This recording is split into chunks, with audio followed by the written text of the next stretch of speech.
Braves fans, you've made it happen. The final tally is in, and Freddie Freeman is officially a National League All-Star. Tonight, he suits up against some of the National League's best as the Reds arrive with 3 All-Stars of their own. It's the first game of a crucial midseason 4-game set. Cincinnati and Atlanta now.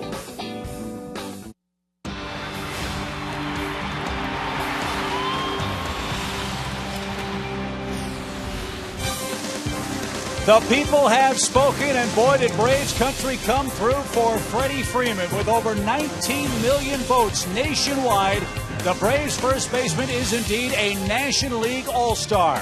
He's one of many in uniform tonight as the Braves and Reds open up a 4-game series tonight here at Turner Field. And good evening, friends. Along with 10-time All-Star Tom Glavine, I'm Chip Carey. Welcome to the ballpark. What a special night. What a special moment for Freddie Freeman.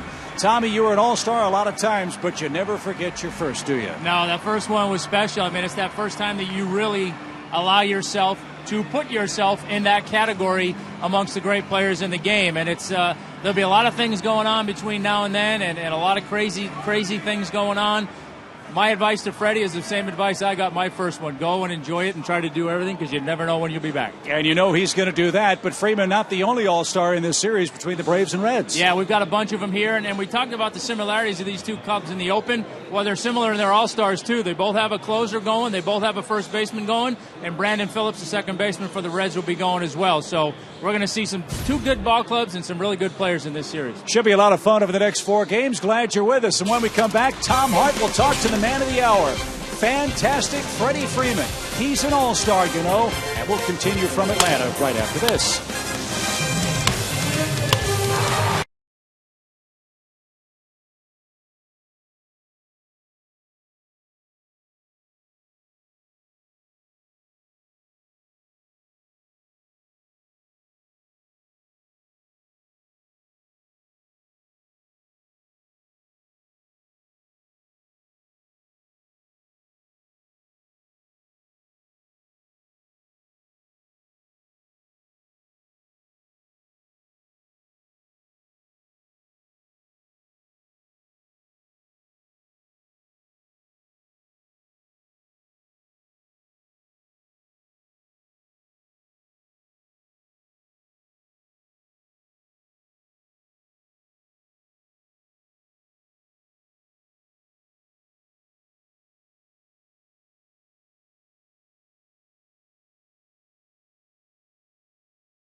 Field as Atlanta returns home for the last series before the All-Star break. For 100 consecutive days, the Atlanta Braves have been in first place in the National League East, and they have Freddie Freeman to thank for that. And Freddie Freeman has 19.7 million votes to thank for getting him into the All-Star game. It's not just the fans at home or those online that he has to thank. It's those in his own clubhouse who have gone to great lengths to show their support for their all-star first baseman. When you have a 15-year veteran putting himself out there for you, it's just, it's something that just touches you really, really deeply. And what Huddy and all my teammates did for me, I wouldn't be here without them, and obviously the fans, I wouldn't be here. This kid comes every day to play, and he's obviously one of the better first basemen in the league. And we probably won't be where we're at without him. So we're the fortunate ones to obviously get to play alongside him. But I just think it's well deserved, and I think the guys that go to the All-Star game are supposed to get there on what they do on the field in the first half. Just to be even mentioned in the final vote was incredible to me. And then all of a sudden, when the day one results came out, I was in first. Day two, day three, it was unimaginable. And it was words couldn't describe. And I'm kind of glad it's kind of over. So I can go out there and help this team win the next 4 days. But it's just going to be an amazing thrill for me in New York. And it wasn't just the superstars who showed their support for Freddie Freeman. Kim Hudson did, Tim Hudson's wife, and several others, whether it's Rob Gronkowski, Chipper Jones, Hank Aaron, Matt Ryan, or Lil Jon. But then you also have to include those with their boots on the ground. Folks like Sandra Golden, the local radio personality, Braves Mimi Guy, Ricky Mast, Faux Frank Wren, and even Fake Dan Ugla. Yeah, guys you may have never even met or seen in person. They pushed hard for Freddie Freeman, along with the marketing department and the media relations department. So congratulations and thanks to all of them. And thanks to Freddie Freeman for keeping the Braves in first place for 100 days. Here's to 100 more. It's the Braves and Reds in a key series coming up next.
Just Freddie Freeman's night, it's also Dale Murphy night at Turner Field.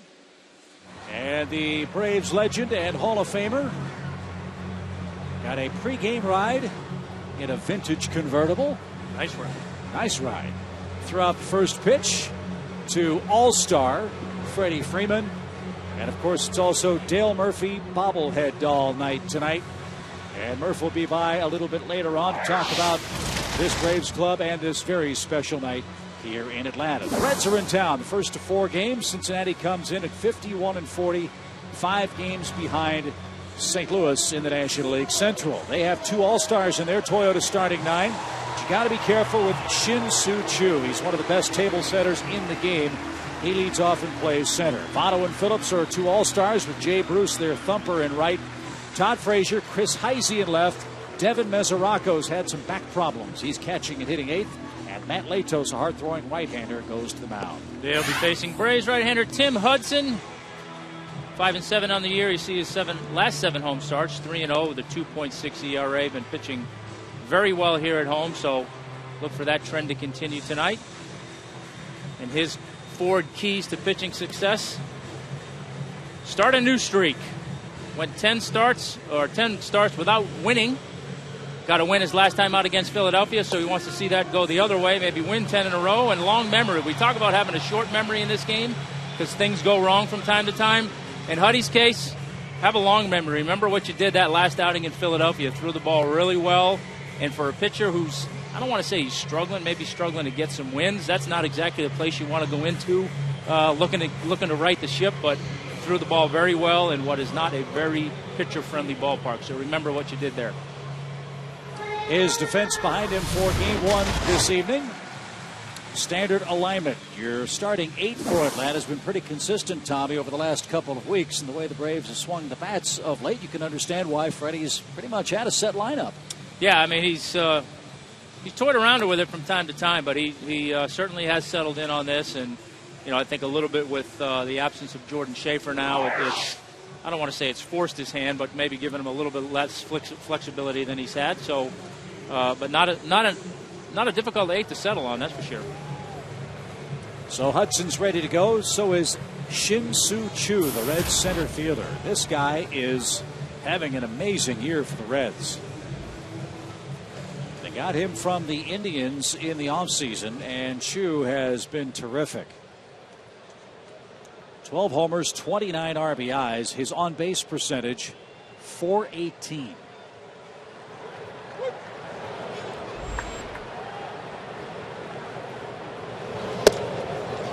First pitch of the night is called a strike by Andy Fletcher. He's got the plate tonight.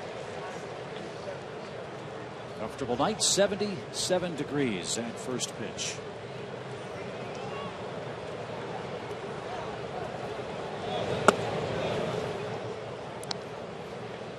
Choo's a tough guy to retire, Tommy. He walks a lot, doesn't strike out an awful lot, and is not afraid to lean into an inside pitch. Yeah, and he has the element of the long ball, too, so it makes him really tough.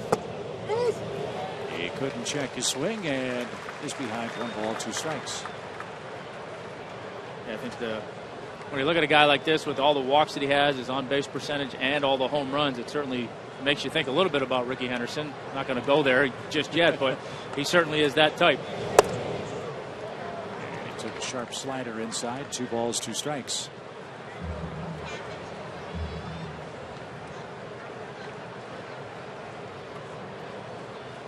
Tim's pitched great ball here at Turner Field. Tonight looks for win number 6. He's 5-7 so far. And up the middle, Simmons gives ground and can't get there. And Choo has a 9-game hitting streak.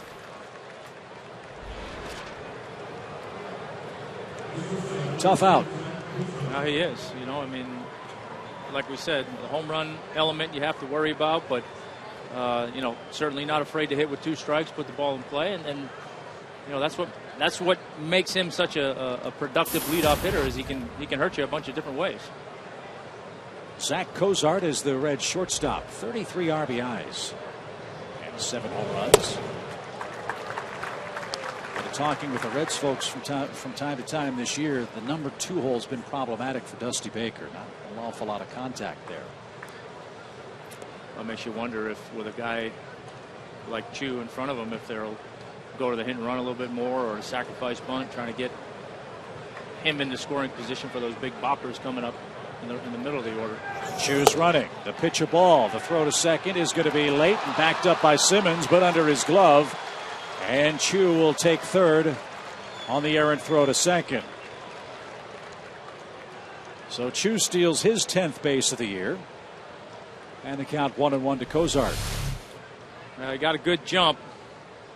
Mac, kind of one of those situations as a catcher, I think he tried to make something out of nothing, and Ugla wasn't able to come up with the throw, and error in the extra base. So a steal and an error. Charge to Brian McCann. Now Cozart needs some contact for the Reds, and he's behind 1-2.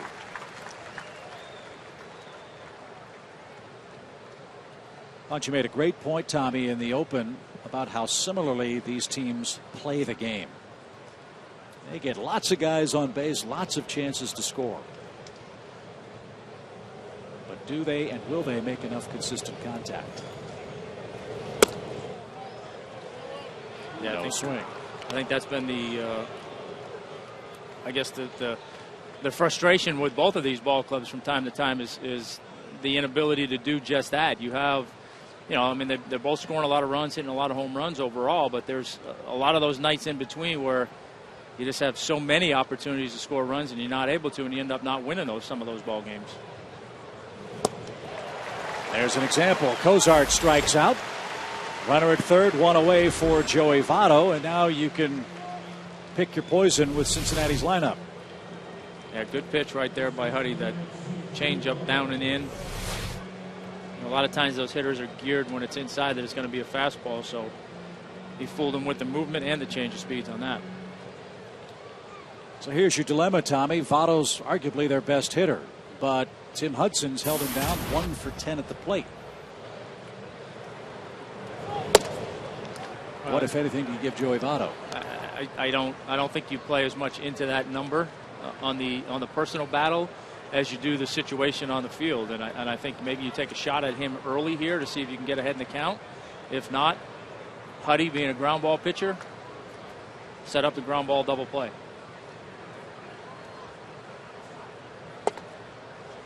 Up and away, then in and away. 2 balls, no strikes. Votto will take a walk. He has walked 66 times this year. And the first 2 All-Stars back-to-back on Dusty Baker's lineup card tonight.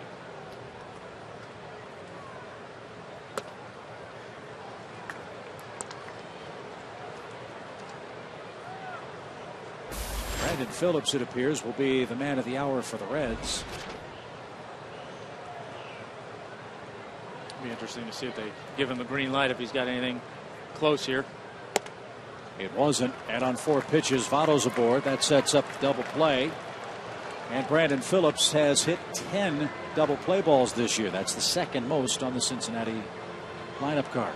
Well, I mean, that's the intentional walk right there, and I think, like we talked about, Huddy, while I'm sure he's aware of those head-to-head battle numbers and being in his favor, that's not a guy you want to let beat you, so to speak. And not that a base hit in the first inning is going to beat you, but you certainly want to try and put yourself in a position now where you can get out of this inning. Chu at third, Votto at first, and Phillips takes low and away. 1 ball, no strikes.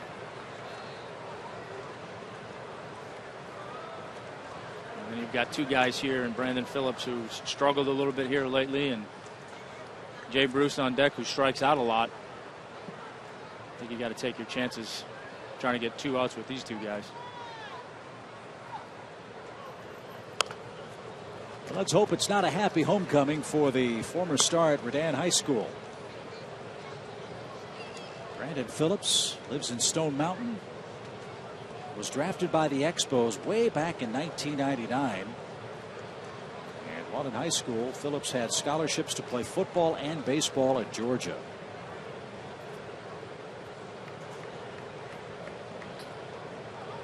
He's turned himself into a good player, perennial all-star, and certainly a guy in their middle of the lineup now that he's really solidified himself in the middle of that lineup as being a guy that opposing teams fear coming in to play him. Tim's got a good fastball tonight, but he missed with that one. 2 balls and a strike. Phillips, the Reds team leader in RBIs, 67 for the year. That's good for 3rd in the National League.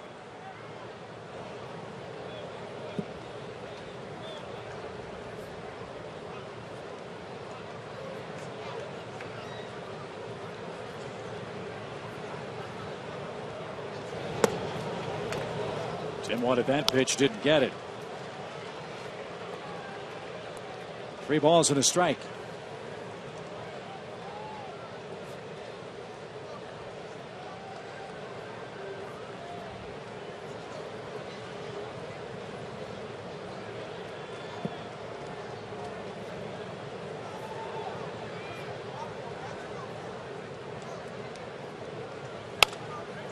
Popped up, down the line and right. Long run for Hayward. Jason slides and won't have a play. And the count is now full for Phillips.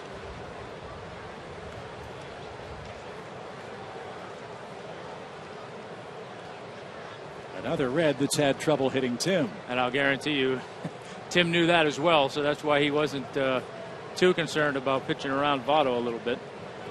Again, as good as Brandon Phillips is, you know those guys that you've had success against, and try to put those guys in situations where they're up there when you need an out.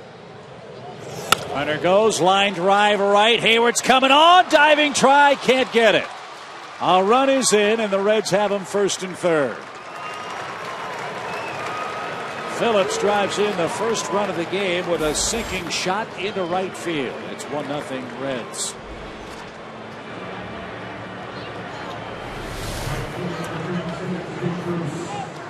Trying to go to that backdoor sinker. Didn't quite finish it where he wanted to finish it, a little bit more up in the zone, and it's just enough for Phillips to be able to elevate it, and Jason wasn't able to get to it. Jason was that far away from maybe starting a double play. Yeah, it really was. It's a tough break for Hudson. Now he goes after Jay Bruce. He's knocked in 62 runs. And he's their team leader in homers, but also has over 100 strikeouts this year. Yeah, 109 strikeouts already on the year, so I'm sure Huddy would rather have a ground ball double play, but nice to know that certainly the strikeout is an option as well.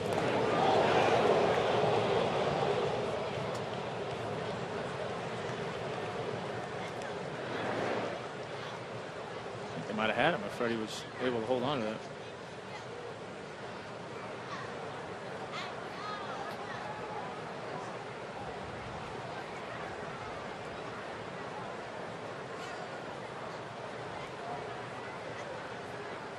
First and third for Bruce. And it's outside. 1 ball, no strikes. Heavy workload for Hudson, up to 21 pitches. Yeah, he's got more of the horizontal movement on his sinker right now, not as much of that downward sink that he's looking for. So that was the difference in the Phillips pitch. So that's something I'm sure he's trying to find right now, is get that pitch to finish down. That was the changeup, but still that's the kind of the motion, the movement that he's looking for out of his sinker. So good adjustment right there to go to that pitch and try and get a feel. You can see here, you see how that ball just finishes down. A 10-inch break on it, and that's a lot for a hitter to try and track.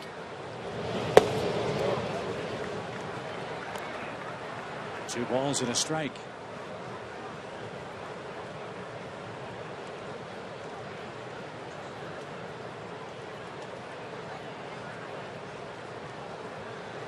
Dusty Baker's Reds have struggled lately on the road. They're 3 under 500 away from the Great American Ballpark. And they're going to lead 2-0 on a base hit by Jay Bruce to right field. Runners first and second. Now Phillips, late break, stopped, and then is thrown out at third. Where was he going? I'm not sure what he was doing. He stopped at second base and almost must have saw something that he thought he could deke Jason, and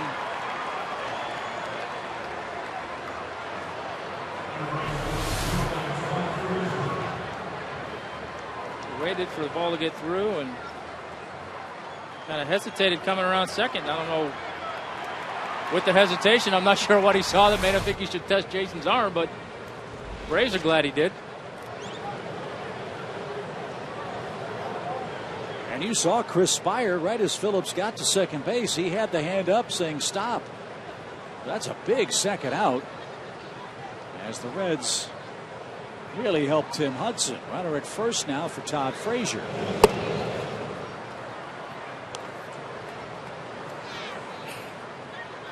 Frazier's hit safely in 7 of his last 8 games. 241 for the year, and he's knocked in 41.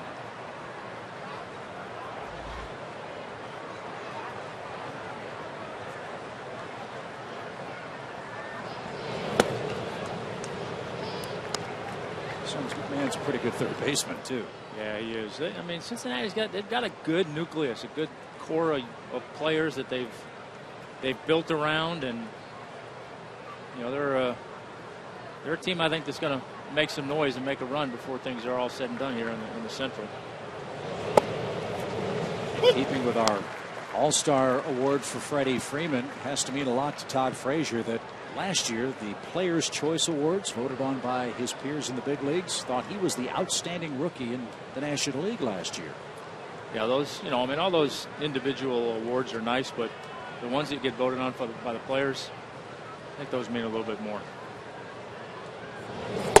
He hit 19 home runs for the Reds. And in 128 games, Tom, he only made 7 errors at third base. Well, you can get that kind of production and that kind of glove work out of your third baseman, you've got something. Dangerous pitch coming for Frazier. 3 balls and a strike. Hudson pumps that over. Full count. Well, see what he goes with here. He's struggling finding that command on his sinker. His slider, his changeup have been good. Sinker, it seems like he's feeling for it. Not quite certain on it yet. He's going to go to the breaking ball here in a 3-2 count. Runner goes, swing and a miss by Frazier, and that'll retire the side. It took Tim 30 pitches to get through the first inning. The Reds score twice, and now Matt Latos goes to work.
For 2 runs on 3 hits. Now the Braves go to work. They've been awesome at home. That has won 29, lost 13 here at Turner Field.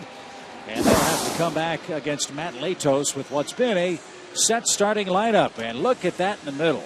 All-Star Freddie Freeman cleaning up again for the Braves. Hudson hits 9th and faces a tough righty in Matt Latos. Yeah, right-hander Matt Latos, 8-2 on the year, making his 19th start of the year.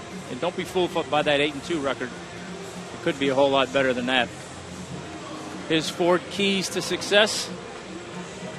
Going to try and buck the trend. He's in that win one, lose one mode lately. Won his last time out, so I'm sure he's looking to get on a little bit of a streak going the other way and put together a couple of wins in a row here and finish what you start. As I mentioned, that 8-2 record, he's been the victim of 5 blown saves by what we've talked about, this really good bullpen, but he's been a victim of 5 blown saves this year, so he might be thinking get a little bit deeper in the ball games maybe. He's gone 7 innings in just 3 of his last 10 starts as Matt Latos. Pitch count has been a problem for him. Let's see if Atlanta's offense can do to Latos what the Reds did to Tim in the top of this inning.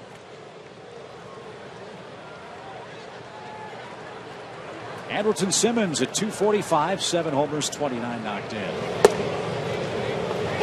And a strike from Matt Latos.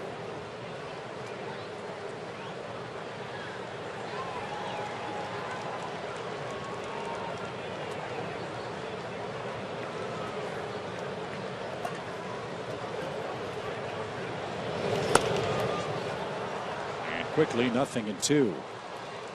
Latos was originally a Padre. Cincinnati broke the bank to bring Latos to Cincinnati. They traded Yonder Alonso, Brad Boxberger, Yasmani Grandal, and Edinson Volquez for this guy before last season. And all he did for the Reds in 2012 was go 14-4. And a leadoff hit for Simmons on an 0-2 pitch.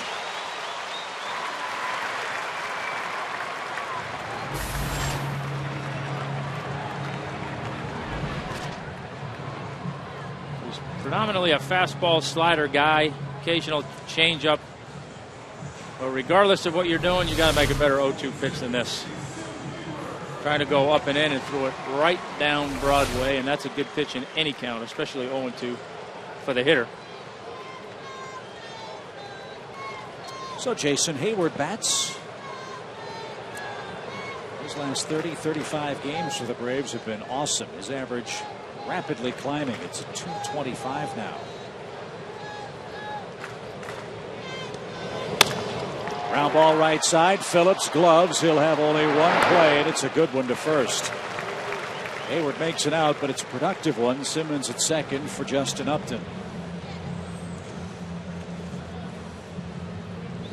That's an all-star type play at second base. Again, the Reds have made just 41 errors this year. That's good for second among National League team defenses. Yeah, they've been a good defensive ball club, and plays like that, certainly your pitchers appreciate them, especially early on there when you have the leadoff runner on and you're trying to avoid a big inning after your club spotted you a 2-run lead. So that was a big play by Phillips for Latos.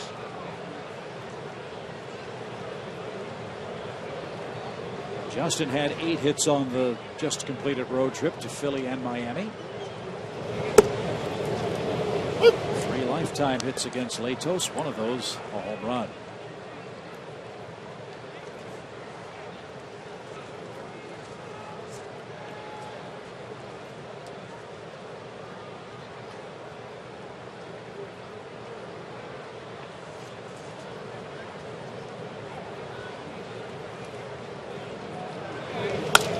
Sharply hit into right field for a hit. Simmons around third. You don't challenge Bruce's arm. He's got a good one. And his throw right on target. But the Braves in business. First and third with 1 out.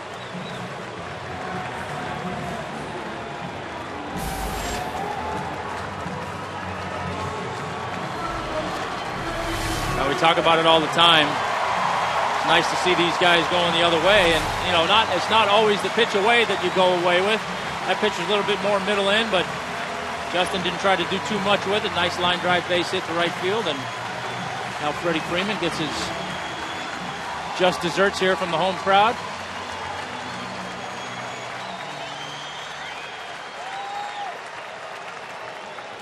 And even the Reds seem to take a moment there, Tommy, to let the crowd cheer him on as he had his all-star announcement flashed on the scoreboard.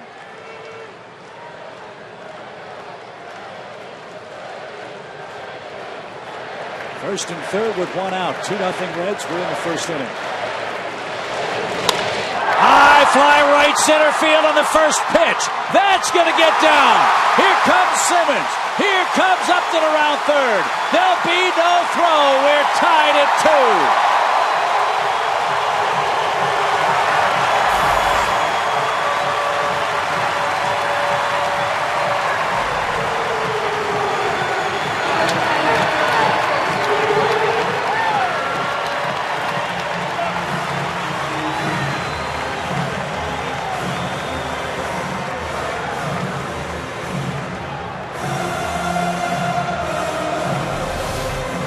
Well, there's nothing new to any of us for Freddie with runners in scoring position, and usually aggressive early in the count.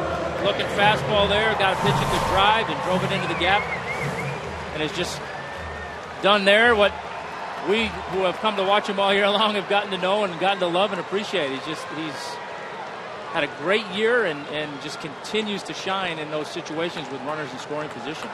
Now let's see if Brian McCann can give the Braves the lead with a hit.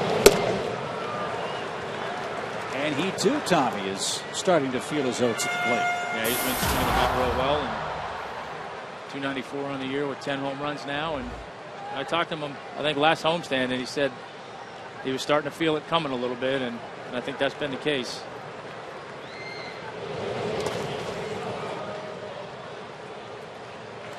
Nice stop by Mesoraco. That'll keep Freeman out at second base. 2 balls, no strikes.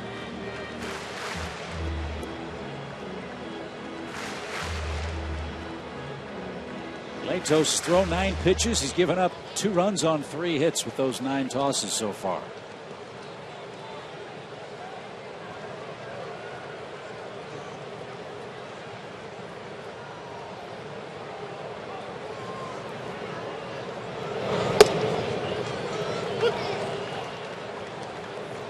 Two and one.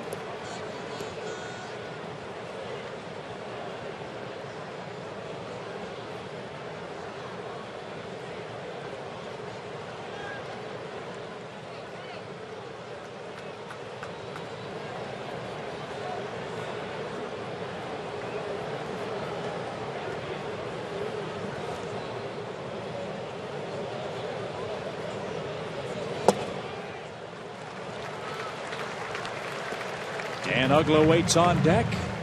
What does McCann look for, and what does he get here? Well, he's got to look fastball for sure. He's sharp enough to throw you a strike with an off-speed pitch right here. Most likely you're going to take it unless it's a hanger.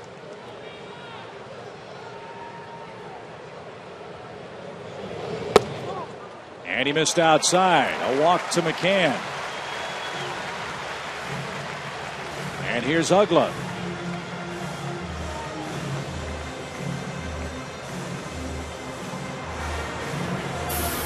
And doubled home a run yesterday in Miami. Just missed hitting a home run in the 6th inning. He's hit safely in 15 of his last 20 ball games.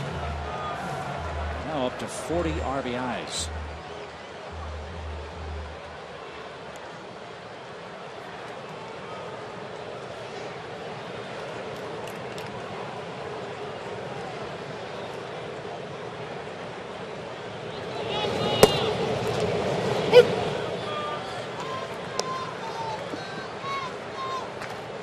No balls and a strike.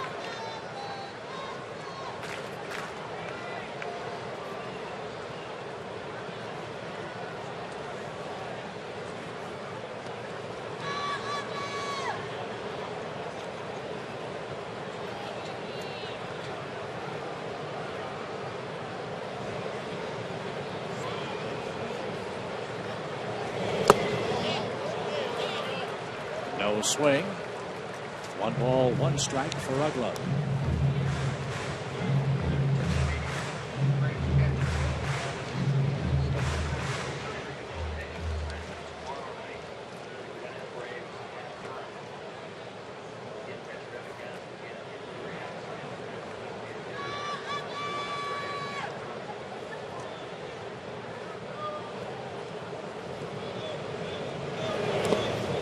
In the dirt. Mesoraco, another stop.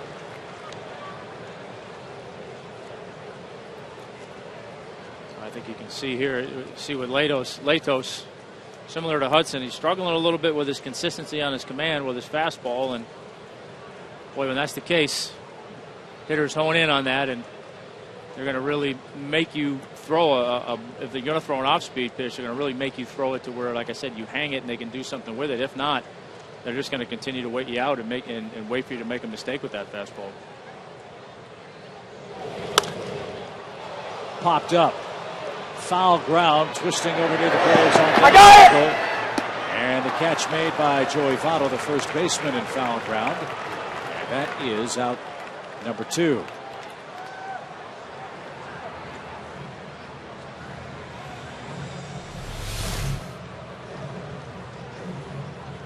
Good play by Votto there. Anytime as an infielder you can take that play away from the catcher, as with that angle you've got coming in on it, that's the right thing to do. And certainly in that situation, the catcher trying to avoid the on-deck hitter and everything else going on over there. It was a good job by Votto taking charge and making that play. Well, here'd be a great spot for B.J. Upton to break through. 8 homers, 20 RBIs. Outfield very deep for him with 2 outs.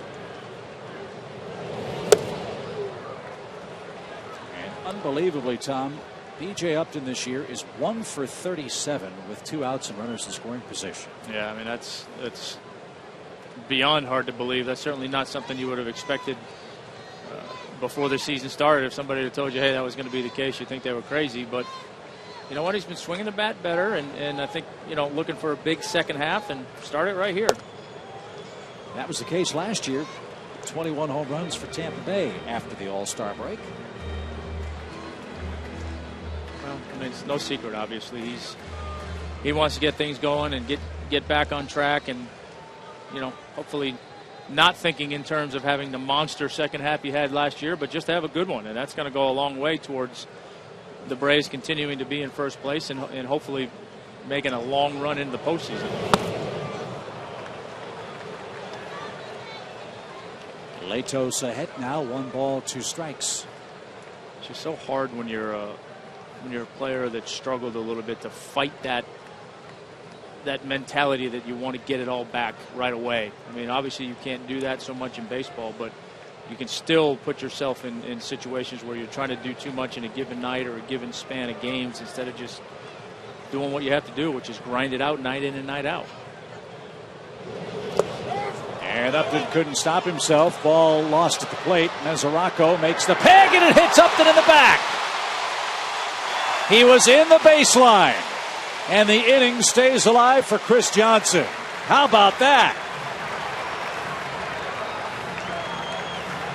Andy Fletcher, the home plate umpire, signaled safe to eliminate any doubt as to whether or not Upton was in or out of the baseline going down to first.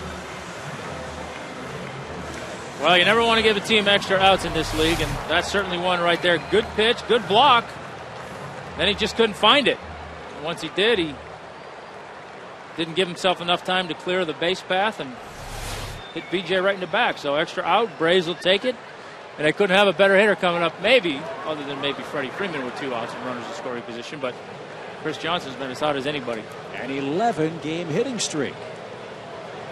Latos back to the windup now for Chris.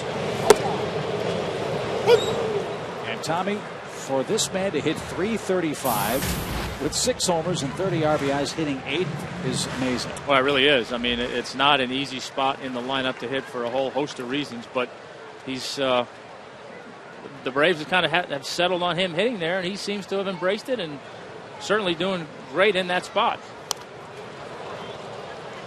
So the right man up there on our Georgia lottery hitting the jackpot.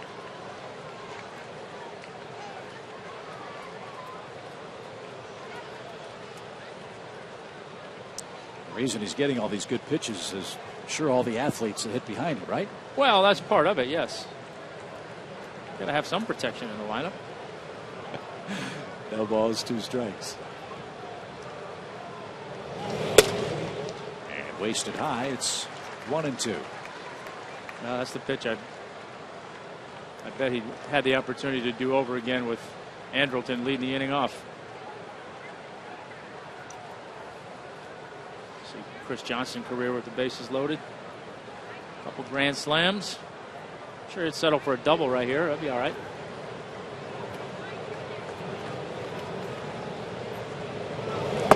Swing and a miss at the slider. And that retires the side. Atlanta sends 8 to the plate. They tie the game. All-star Freddie Freeman with the big hit in the first.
Braves are after one inning. Who would have saw that coming? And stay tuned later in our game for a special look at the new film Grown Ups 2 in theaters everywhere Friday. So Tommy Hudson with 30 pitches in the first inning. His offense helps him out in the bottom half.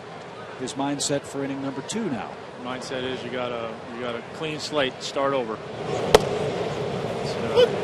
Nothing right now as far as you're concerned. Turn this into a 8-inning game and give your guys the best opportunity. Chris Heisey is the Reds' left fielder tonight.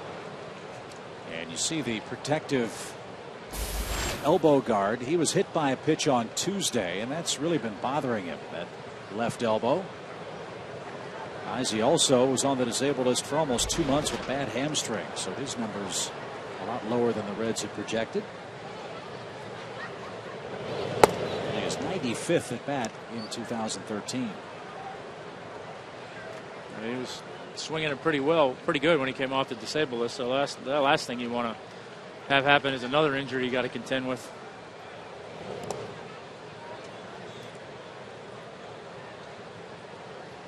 2 balls, 2 strikes. The Reds got 2 in the opening inning. Back-to-back hits by Brandon Phillips and Jay Bruce. Key play in the game might be Brandon Phillips' base running play. Hayward had the ball in his hand. Phillips looked over his right shoulder, ran through a stop sign, and was an easy out at third. And Heisey drives one toward Upton and left. 1 out.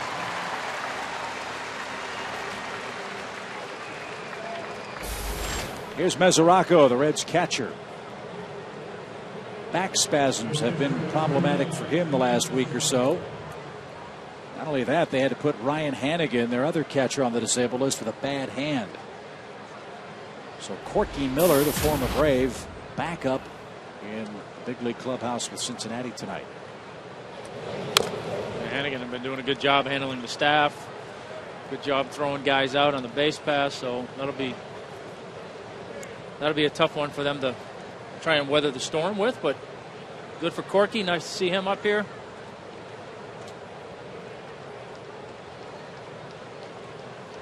Four homers, 20 RBIs for Mesoraco. And chopped off the plate, and that is a foul ball at third. It's 0-2.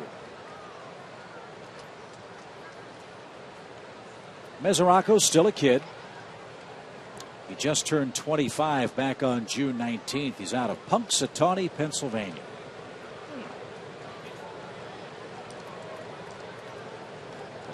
Famous town one day a year.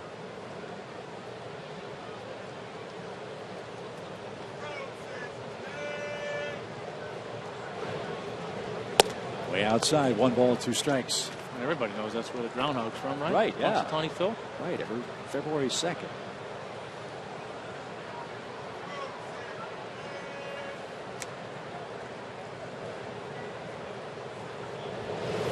Swing and a miss. 2 up, 2 down for Tim. Matt Latos, the pitcher. And a good sign on this is that with 2 strikes, Huddy had the confidence to go with his fastball. See that fastball down and in. Starts in on the inside corner and just kind of keeps riding down in off the plate to where the hitter can't do anything about it. And, you know, that's might not seem like a lot, but you're going to your fastball to get strike 3. That tells you he's starting to feel a little bit better about it.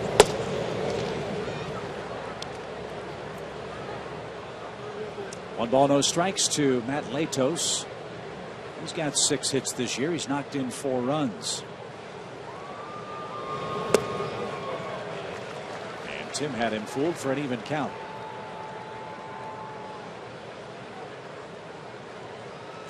I don't want to say I'm surprised, Tom, but what a pleasant surprise it had to be for the Reds that Latos has been as good as he's been pitching in Cincinnati, as opposed to one of the best pitchers parks in baseball, San Diego, for the Padres. Yeah, you're right. You wouldn't, a lot of times you talk change of scenery, but you wouldn't exactly think that change of scenery would be beneficial to a pitcher. But, like I said with Huddy in Philadelphia last time out, you don't ever know. Maybe there's something about a ballpark like that brings your focus in a little bit better. And who knows, but something's clicked for him since he's been in the Reds uniform.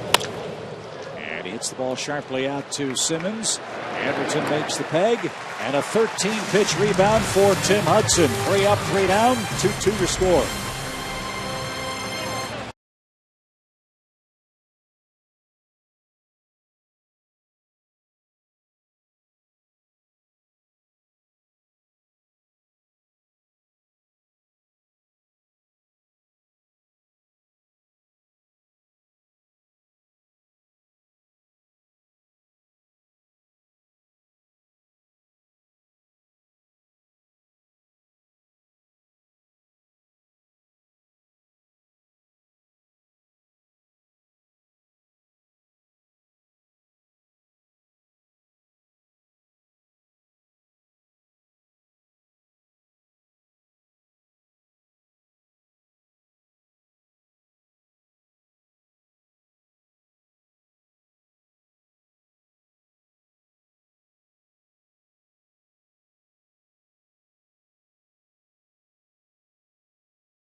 Featuring big hitters. From Dale Murphy to Freddie Freeman, and another one featured this afternoon taking early batting practice. That would be Evan Gaddis, who was just announced tonight, will start rehab tomorrow night with Gwinnett there at Durham. He will DH. He's looking forward to getting back as he retunes his swing. You know, the oblique, it felt the same. I don't feel anything. I feel strong. I feel good. But maybe just a little less rust today. And, you know, working out some kinks and getting back to just normal swings. Guys, the news wasn't as good for Jordan Schaefer, who's eligible to come off the disabled list Friday, the first game in Chicago after the All-Star break. He told me today that while he's been able to take batting practice and get some work in, he has yet to be able to run, and he does not anticipate being ready when he's eligible to come off the DL. Well, thank you, Tom, for the good news, bad news injury report. And for Jordan, certainly you can understand speed is such a big part of his game. Well, it is. And, you know, you don't want to see him mess something else up trying to hurry to get back. So hopefully it's just a little setback. He'll get things back on track and be back up here soon. And for Evan Gaddis, the beauty of the rehab and the way the schedule falls, he'll get a couple of games in Gwinnett, then the 4 days of the All-Star break. And he's going to have a good week, Tommy, to get ready. Yeah, he'll have a good week to test it and see where he's at. So they'll make good use of that time. Tim didn't mean to swing. Tim Hudson, that is. No balls, 2 strikes as the Braves come up in inning number 2.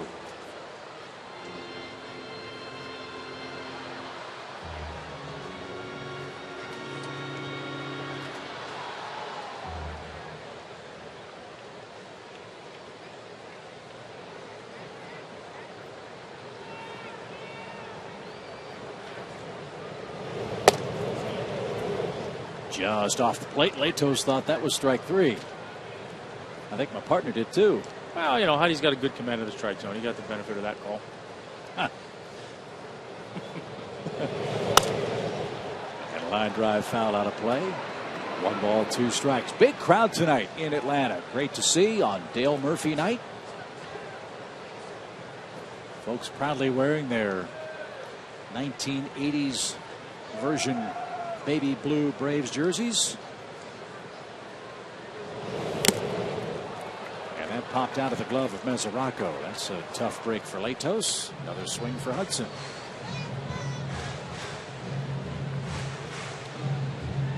Murph will be by a little later on tonight. Yeah, a lot of folks out here to see him tonight, and in the mid-'80s, that was the only reason a lot of folks went to the ballpark. That was to see Murph play. 1 ball, 2 strikes. And Hudson's down swinging. Latos has his 3rd strikeout in tonight's game. 1 away, back to the top of the order we go. And Andrelton Simmons, the batter. He got the first inning started. He hammered an 0-2 pitch up the middle for a leadoff hit.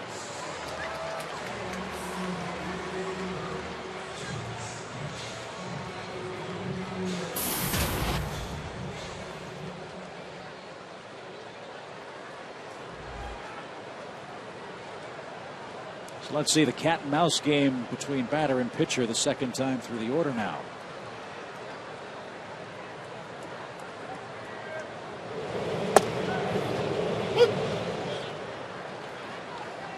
A little adjustment, breaking ball for the first strike, and 9 out of 10 first pitch strikes. Hasn't been getting ahead. It's been putting him away. Seems to have been the problem.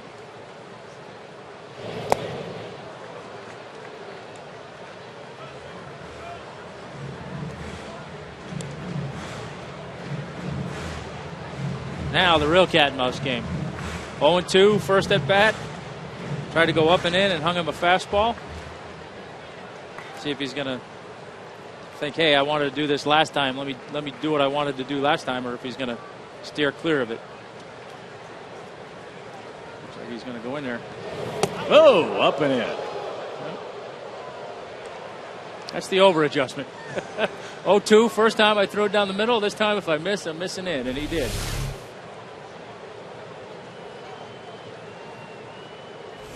Well, they got the high part right. They did.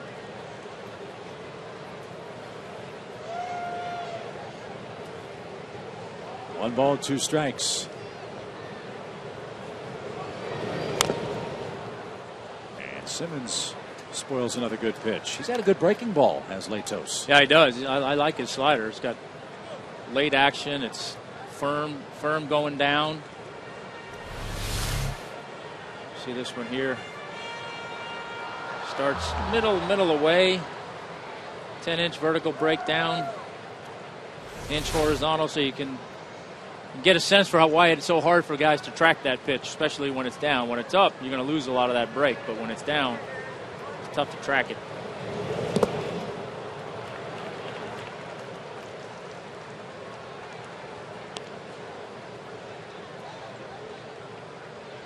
This might be a battle of attrition for the starting pitchers. They are both having to throw an awful lot of high-stress offerings in the first 2 innings. Yeah, they are a combination of hitters putting up some good battles and them not quite being able to make the pitches they want to in the decision-making part. Cozart at short gets a friendly hop, and that's the second out of the inning.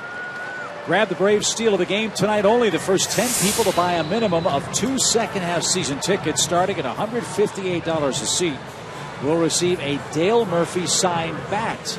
Wow, that offer's good tonight only, so call a sales rep right now, 404-577-9100.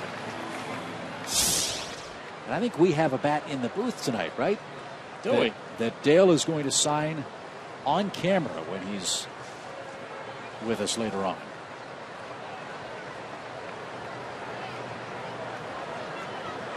Here's Hayward, 2 outs.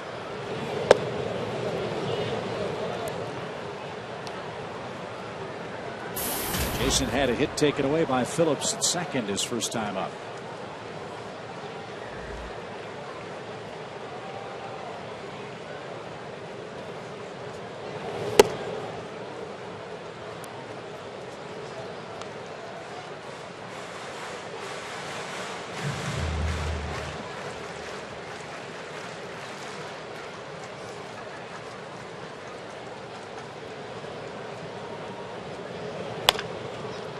That is a fair ball. Votto with a lob to Latos and off the end of his glove.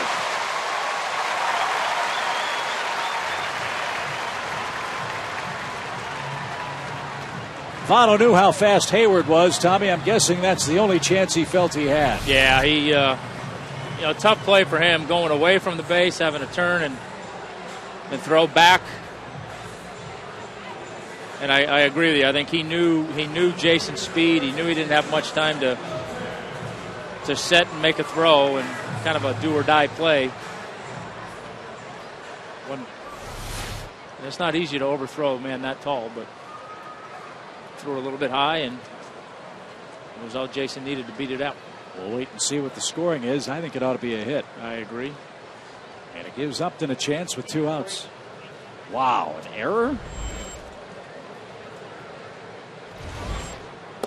Votto charged with his 11th error. You know, I think that sometimes is a product of a guy being a good fielder, and you just necessarily think that every play he should make, you know, and don't take into account the difficulty of it. That one might change before the night's out. As it is, it's the second Reds error, and as we said, this is one of the best fielding teams in baseball, second best in the National League.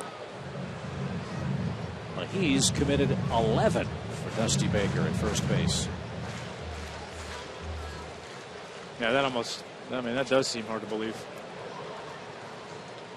Again, you wonder, is it his reputation that people are thinking, well, he should have made that play, or is it because he's good enough that he's getting to a lot of balls that a lot of other guys won't? I mean, that's all part of it.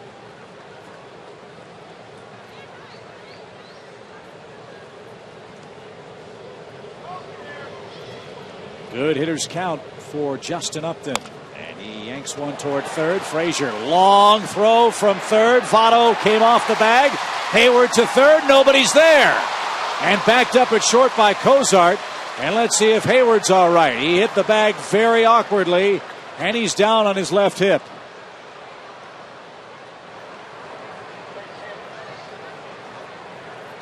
It's an infield hit for Justin Upton. Braves runners are at the corners, and let's see what happened to Hayward.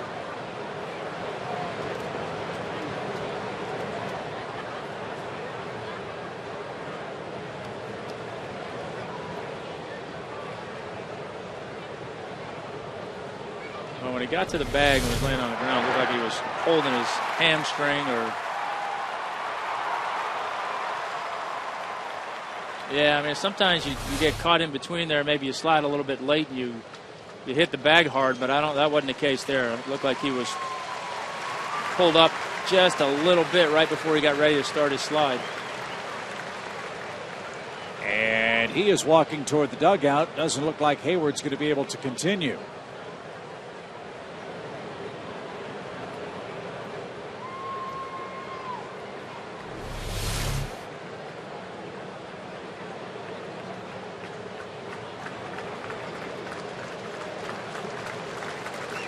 Hard to tell. I mean, I know for a lot of guys when they get caught in between. You saw him take that last little peek before he got to the bag, and it looked like he kind of changed his mind on whether or not he was going to slide. And I think sometimes for guys when they get caught in between, that's where they get hurt. That's why a lot of times you hear people tell you, don't get caught in between. Just go ahead and slide and be done with it. But I don't know. I'd be lying if I said I knew what happened. But certainly not. Hopefully it's nothing major and it's just a one-night thing. So Freddie Freeman, who doubled home 2 runs on the first pitch he saw tonight, has a chance to do some more damage with 2 outs. As you know, Freeman's so good in 2-out run scoring situations for the Braves. The Reds know that too. Cashed in his first at-bat. First pitch fastball, drove it into the gap. See what they try to do here with the pitch sequence.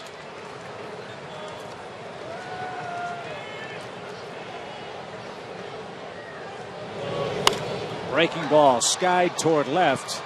Long run out there by Heisey near the line, and he gets all-star placement on the foul ball. Into the first row of seats. Foul him off to where the other team can't get to him. Live for another pitch. Freddie Freeman this year has 27 2-out RBIs.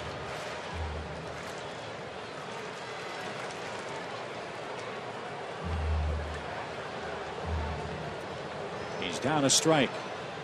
Johnson and Justin, the base runners. Line drive, base hit. Braves lead 3-2 on a Freeman 2-out hit. Upton on his way to third, and he'll stand there without a throw. He's an all-star, you know.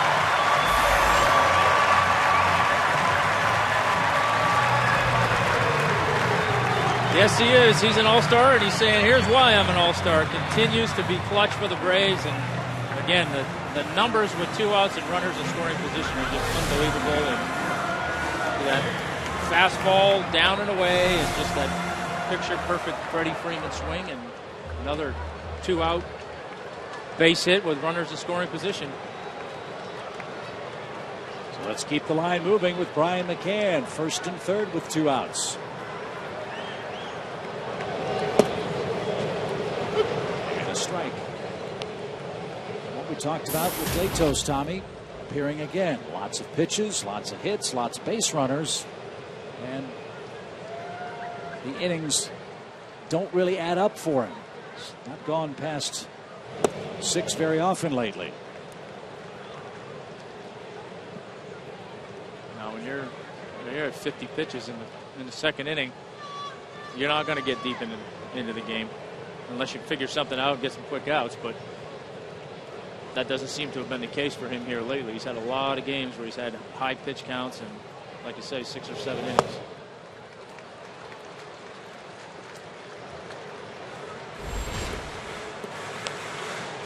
Consistently heavy workload for Matt Latos.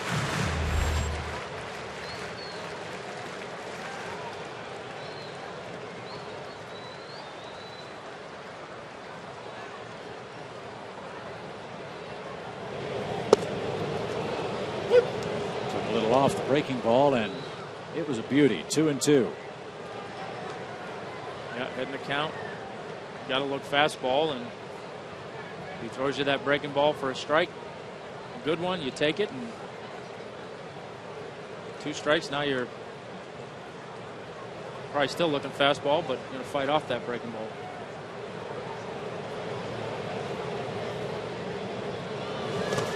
Swing and a miss. That ball in the dirt, and McCann and the Braves are done in their half of the second inning. Freddie Freeman, 2 hits, 3 RBIs, and Atlanta enjoys a 1-run lead.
And how appropriate is the number 3 in Atlanta tonight? Let's flash back.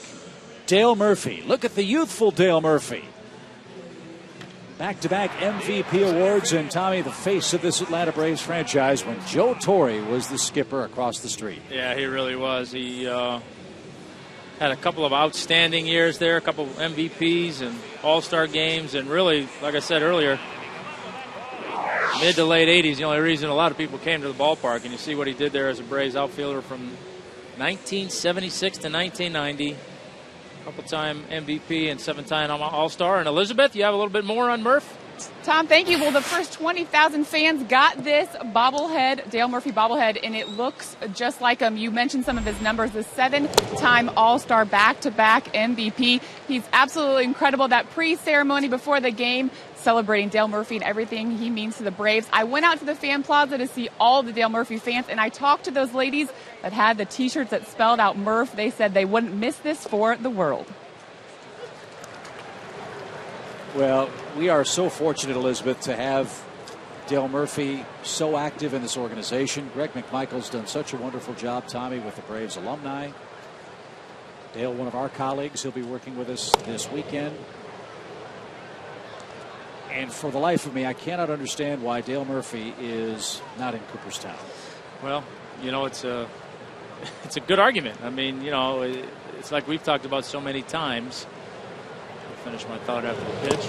It's like we talk about so many times, and I've heard you say it, you know, if lack of character is a reason to keep somebody out, then outstanding character ought to be a reason to put somebody in, and you're not going to get anybody who's ever put on a uniform in any organization that is a classier act than Murph is. So, you know, to me, that alone makes him a Hall of Famer. So I hope Murph's enjoying his night. Plenty of great stories to talk about with him when he joins us in a few minutes. We've got a star-studded cast of characters ready to join us in the broadcast booth tonight. 10-time All-Star Tom Glavine alongside tonight. For those of you who are wondering, Joe Simpson is on vacation. He'll take the Cincinnati series off. He'll join us in Chicago for the series with the White Sox. And speaking of perennial All-Stars,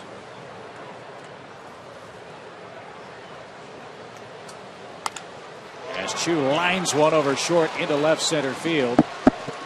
And he's on his way to second. Upton's throw is going to be close, but Joe West says it's late, and he was right. Chu's 2 for 2. The man that knows a thing or two about 2 for 2 nights, Chipper Jones, is at the ballpark. Hi, buddy. Good. How are you? It's good to be with y'all. Good to be with you. Things calming down for you after a crazy weekend? I don't know if they ever quite calmed down after that. It's been a whirlwind. It's been fun. Is all that sunk in yet? Yeah. I mean, it was just one of those. It's another thing, you know. I mean, it's been great. I've thoroughly enjoyed it and soaking it up on Twitter and, you know, here in Atlanta. It's great. It's been a great time. Zach Cozart gets the bunt down this time, and it's a good one. Chris Johnson's got to hurry and make the play. We were talking before the game, Chipper, about the job Chris Johnson has done for this ball club. I think he's having his best year in the big leagues, and the more he's played, the better he seems to get.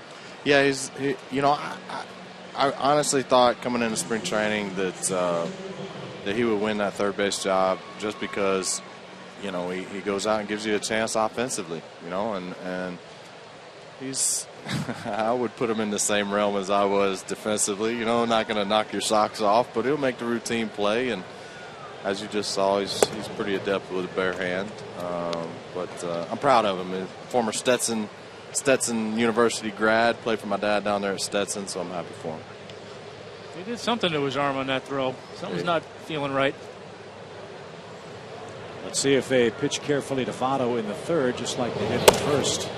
You got to think they would, huh? Yeah. I'd be putting 4 fingers up right now. Yeah. Now, if you were on the mound, I would let you walk right here. Right. Never know. Maybe he'll swing at something. Yeah, never know. Exactly. 2 balls, no strikes. And that one caught a corner. Votto took it. What a night for Freddie. Chipper, I asked Tommy the same thing in our open. Take us back years ago, first time you made the All-Star team. What was that experience like? It's you want to talk about butterflies.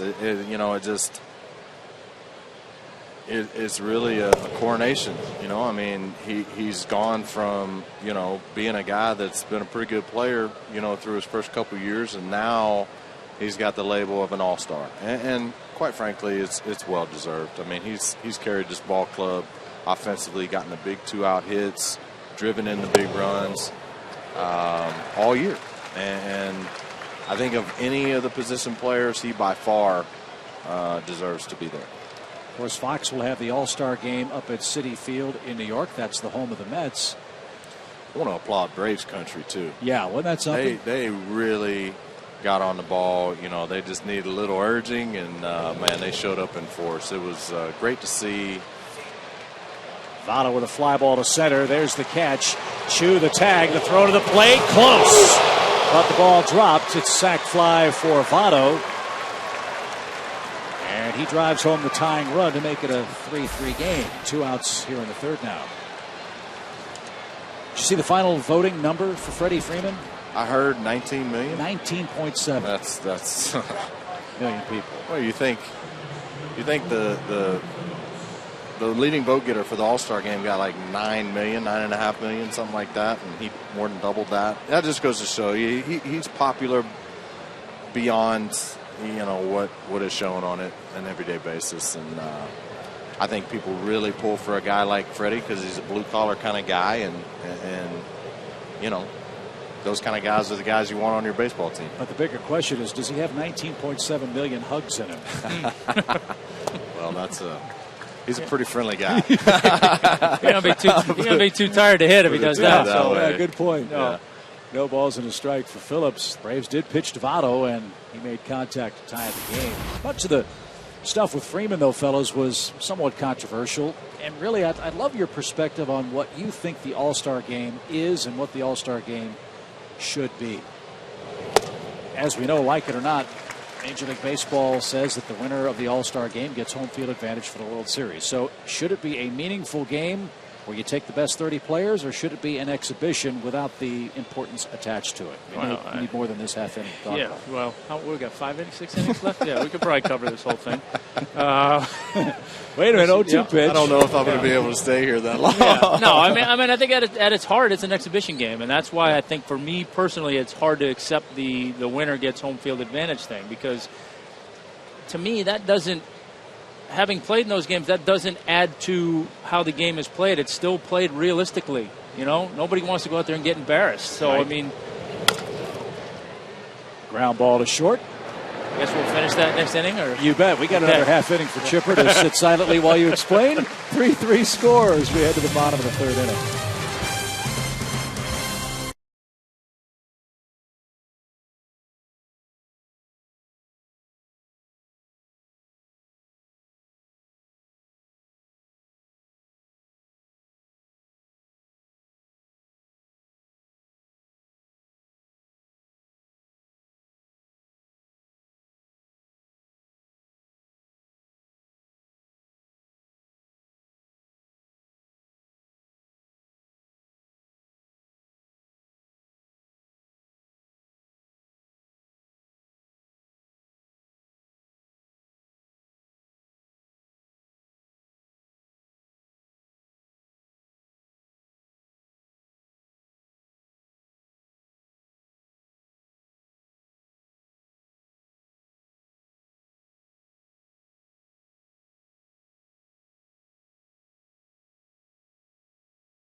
Replacement for Matt Kemp in the All-Star game. He decided on Chipper Jones. It would be Chipper's 8th visit, and he responded in fine fashion. A 5-for-5 night against the Cubs, a pair of doubles. He drove in 4. Chipper, you also had a stolen base that night. Yeah. The 150th of my career. Really? Yeah. And it stopped right there. yeah, that was it. Well, Freddie's well on his way to having that same kind of night. Well, if he does, I like the Braves' chances of winning. If he Yeah. goes 5-for-5, I like their chances of winning. Dan Uggla starts things off against Latos. So, All-Star game. It's an exhibition or it's not? Well, I'll finish my thought. Yeah, I mean, right. having played in those games, you play the game realistically. At least, certainly as a pitcher, you're not going out there having a great time to get embarrassed. I had one game like that in an All-Star game, and it wasn't a whole lot of fun. So, to me, it's played as realistic as any All-Star game of any sport. So, I don't think the home field advantage adds to any of that. But, if it spices it up for the fans, great. But, I still think as long as you're having, the votes and all this other stuff, putting guys in there, that makes it more of a exhibition. My main concern is the managers manage the game as what? A spring training game. Okay. A spring training game is an exhibition game. It's to get guys in shape. If we're gonna have it mean so much, then you got to have Matt Harvey and Clayton Kershaw not pitch their time before the All-Star game so that they can go 5-6 innings. If you're going to put that much on it, then I want the best pitcher going out there for 6 or 7 innings. Do you guys like or dislike the idea that every team has to have an all-star representative? It's kind of like the every kid gets a trophy deal. If the game means something, we're grown men. We can take it. I think if you got a team that doesn't have a worthy guy out there, while it's a nice sentiment, and it's not. I'm not all that against it, but again, if you're trying for home field advantage and that team doesn't have a worthy representative, then so be it. Agreed. I mean, if you're going to play it as it means something, then that has to be taken into consideration. And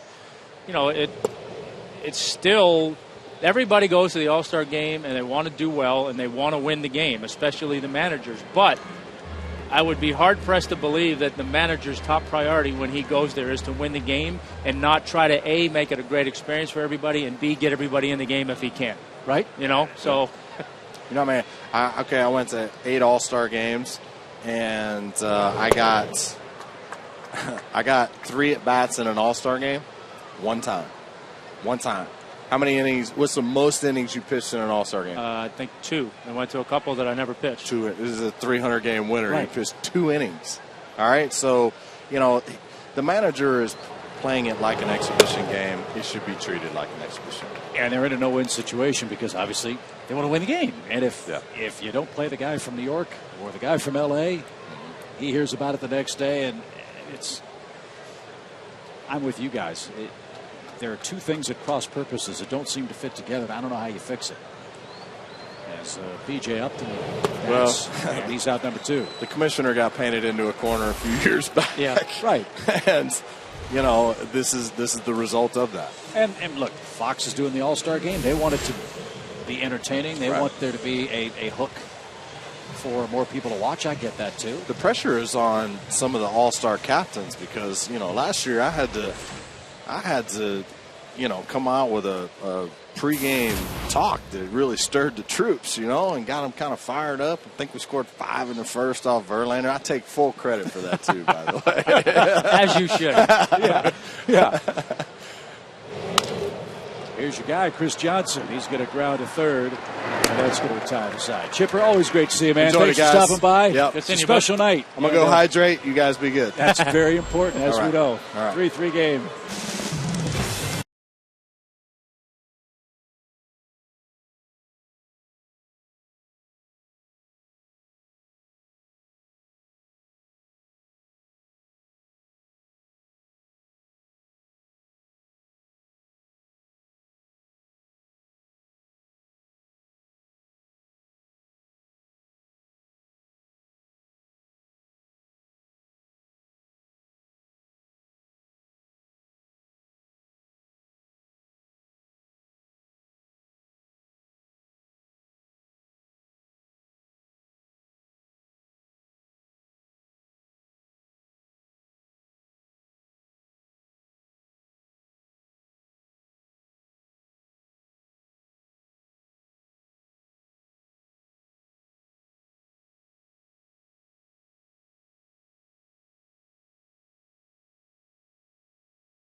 pick something up the last time the Reds were up. Yeah, he made that when he made this play here.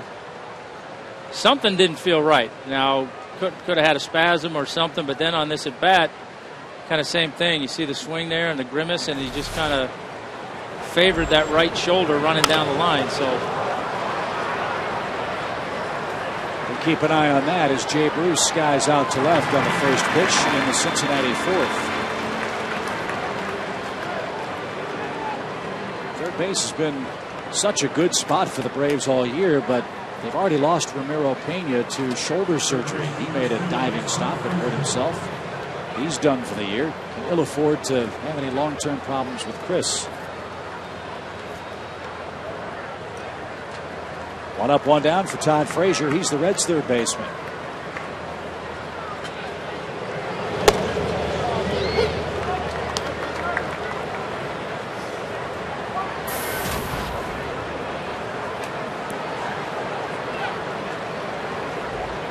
Todd Frazier's already had an amazing baseball experience. He was a member of the Toms River Little League team that won the 1998 Little League World Championship. In the championship game against Japan, he went 4 for 4 with a homer. He's out of Toms River, New Jersey. As perhaps the most unique walk-up music in Major League Baseball. Where's he at? Frank Sinatra. Does he? When he's home in Cincinnati. Final 2 balls, 2 strikes. Good song. I hope it's I Did It My Way. But I think it changes from at bat to at bat.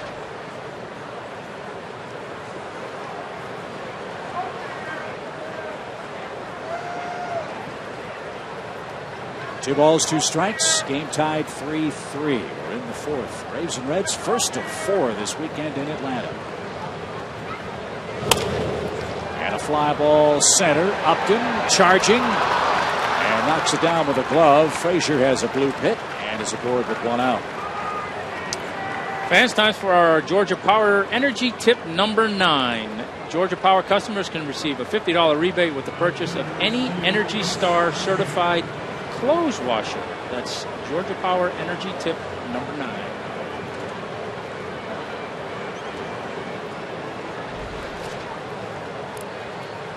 Usually when we do the Georgia Power tips, Tom, yep, Joe will say, Georgia Power tip number 9. Number 9, Terry Pendleton. Well, I didn't. That's his shtick. I don't want to. I can't be stealing the guy's material. Well, he's not here to steal away. Oh, okay. We hope Joe's having a great time with his family. He's got 4 well-deserved days off, and then the All-Star break. He'll be back with us when we come back with you Friday night, July 19th, against the White Sox in Chicago.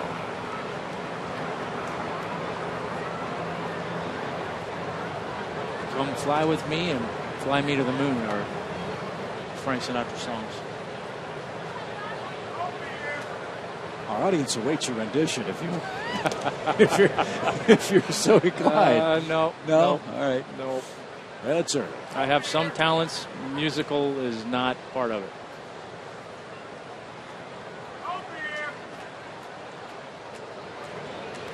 Maybe after Chipper hydrates, he can come back and do it. No. Strike 1. Ground ball left side. That'll creep through for Heisey.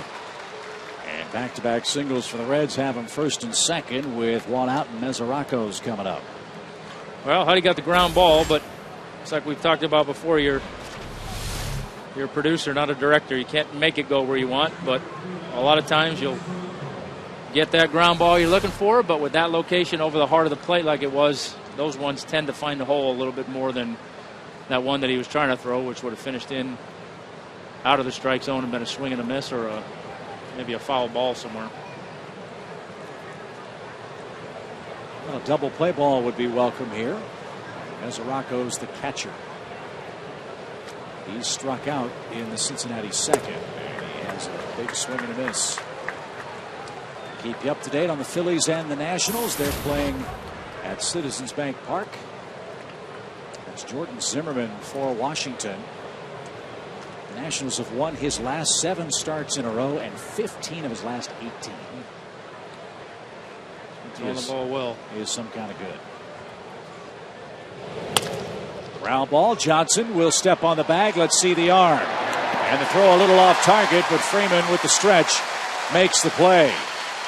Not a whole lot of zip, but just enough to end the inning. 2 hits, nothing else for the Reds.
In part by AT&T Uverse, by Delta Airlines, and by Ford. All right, Tommy, we're on a streak with trivia. As you see, a very tight game. 3-3 is your score. Bottom of the 4th inning. That's the skipper, Dusty Baker of the Reds. And our AT&T Uverse is Cincinnati 51-40 this season. What was the last time the Reds had a 50-win team before the All-Star break? All right.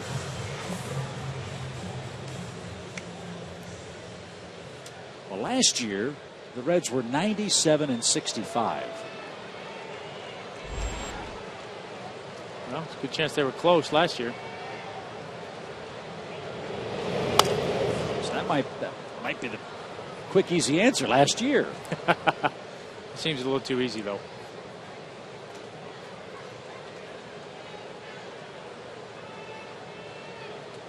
When we were in Cincinnati, Dusty Baker was closing in on a milestone. He picked up his 1600th career win against the Braves in that series, a series that saw Atlanta win 2 out of 3. And with that win, he passed Tommy Lasorda, his old manager with the Dodgers. What's his 16th all-time or something like that? Simmons tried to, I should say Hudson tried to check the swing and couldn't. And he's called out on strikes. Latos starting to rack up the punch-outs. That's 7 for him.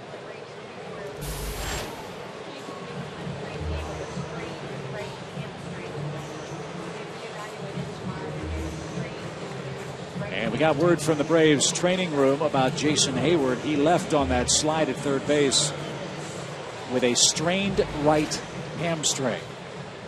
And he'll be reevaluated tomorrow by the Braves medical staff. Here is Simmons. He singled, scored, and grounded out.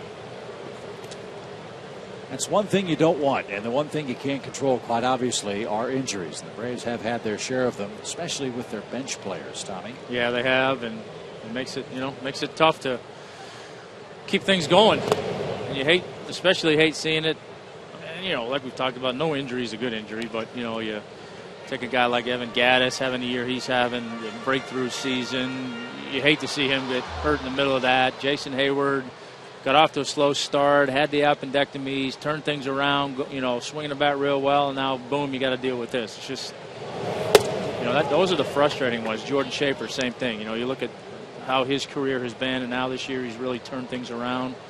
Boom, injury sidelines him. Those are the ones that are especially frustrating and hard to swallow, is when guys have come back and got things back on track, and then they get sidelined again. 2 balls and a strike. If it's true for Evan Gattis, the same thing could be true for Jason Hayward if he's unable to play the rest of the series, and we don't know if that's the case or not. You then have the 4 days of the All-Star break to see if that calms down. Yeah, it's almost, it'd almost be the kind of thing for the Braves. I would venture to say that if there's any question whatsoever, he's not going to play the next 3 days, and they'll be cautious, and then they have the All-Star break to really see where they're at. Latos has missed up and in a couple of times to Andrelton Simmons, and he will take the base on balls. And now Reed Johnson will be the hitter. Remember, he came in as a pinch runner for Hayward after he hurt himself in the 2nd inning. Also a scoring change. Remember, we talked about the Votto and Latos play. That was changed to an infield hit, as it should have been.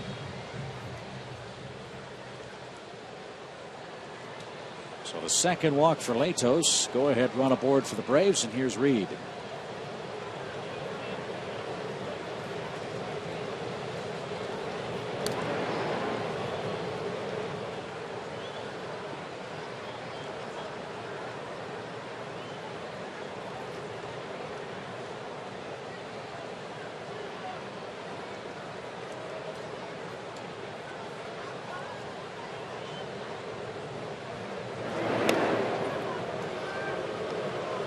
That was a real half-hearted throw to first, wasn't it? Yeah, it was. It was a little weird with Votto, too. He looked like he was kind of coming off the bag a little bit soon. In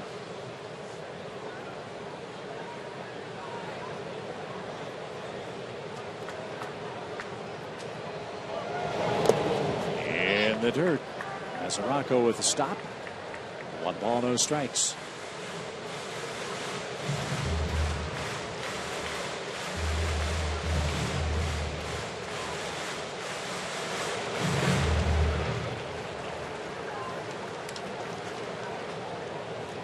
Much of Reed's good work has come in a pinch for the Braves. He has 10 of this team's 31 pinch hits. Overall, batting .253 for the season with a homer. And you might recall when Hayward was out with his appendectomy, Tommy, the Braves had a real good platoon in right field, and Reed was a big part of that. Yeah, he was. And he's, we talked about them settling on this lineup they've had here of late, and it's one of the unintended consequences. It's been hard for Reed to get in there and get not only any at-bats, but any starts. Yeah, we had Chan look it up for us. The starting 8 had been together coming into tonight for 10 games. And that starting 8 had won 7 games, lost 3. What's so impressive is they're averaging over 6 runs a game and hitting collectively .301 in that stretch. So you wonder why Freddie Gonzalez has a set lineup? That's as good a reason as any, right? Yeah, I mean, it might be purely coincidence, but with those numbers, it's hard to go away from it.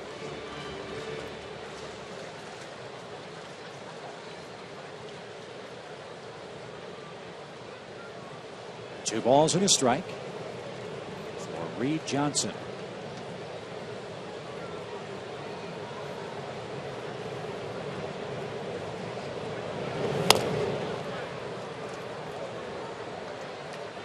Might have swung at ball 3. Instead, it's a 2-2 count.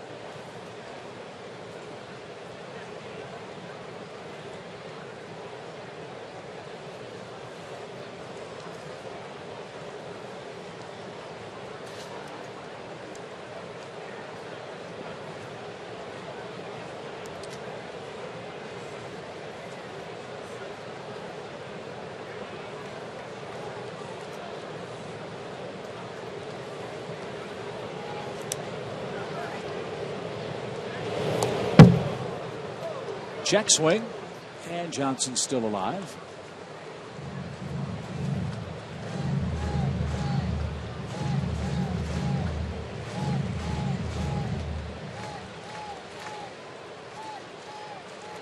The other real important factor in this game, it might be a race to have the lead by the end of the 6th inning.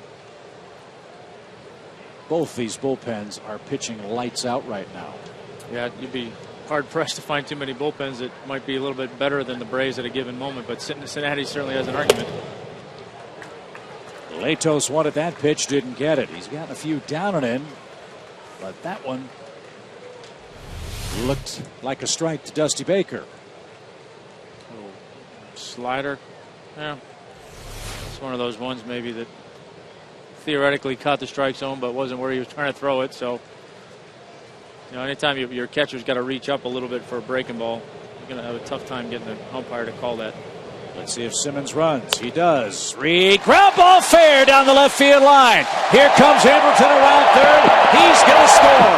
Reed Johnson going for 3. The throw. Late and cut off.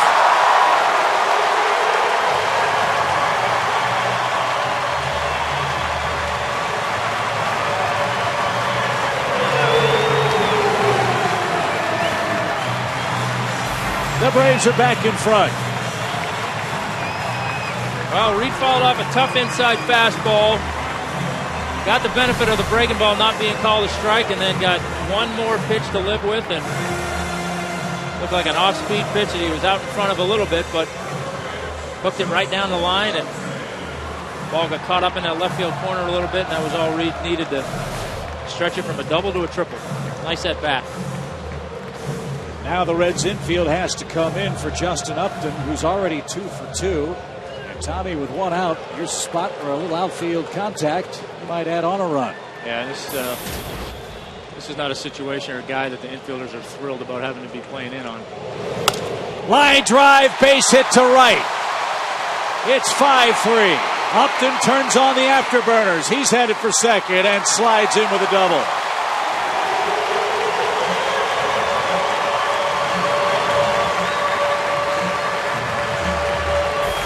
Told you earlier, he's heating up. He's 3 for 3 as Justin Upton.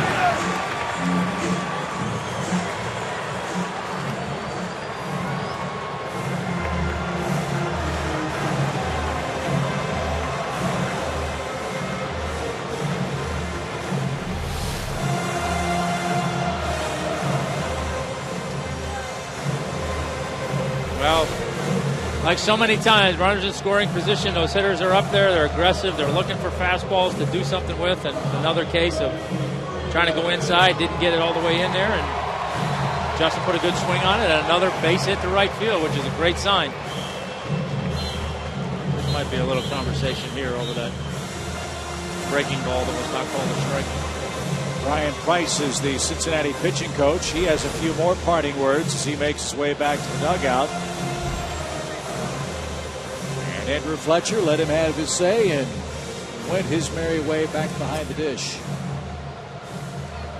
Well, Freddie Freeman's had a huge night already, Tom. 2 for 2, 3 RBIs. He's our Home Depot tourist from the dugout.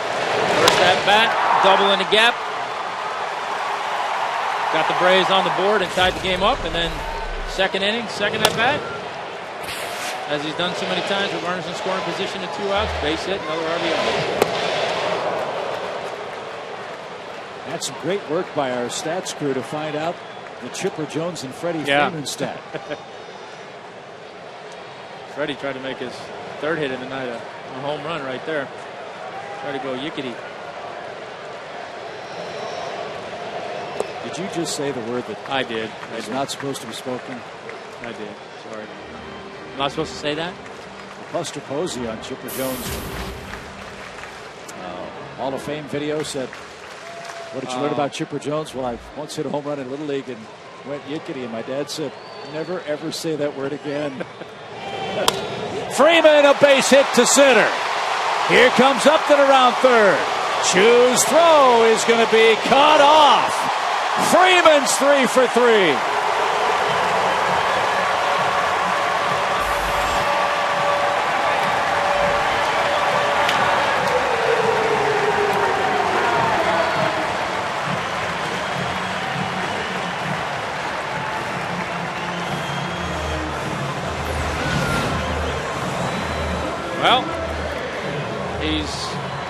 getting a little bit closer. 3 for 3 now, so get a couple more. And like, you know, hey, I got to agree with Chipper. If he goes 5 for 5, I like the Braves' chances. I like him already. It's 6-3. Braves already with 9 hits. Yes, they've struck out 7 times. Boy, they have kept the line moving tonight. Yeah, they have, and they've done good work with runners in scoring position, which is always a big key. 5 for 9 runners in scoring position tonight. Swing and a miss by Brian McCann. The pitcher spot is due for the Reds first when they come up. Logan Andrusa has begun to throw in the bullpen. Night for Latos began with the very first hitter. 0-2 single to Simmons, and it's been an uphill climb ever since.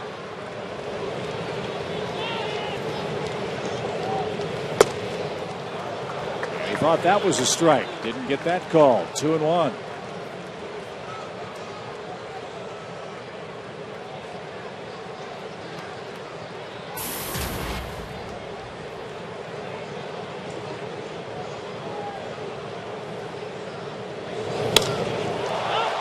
Fly ball left center. Chu going over, and he'll get there for out number 2. Back to first goes Freeman.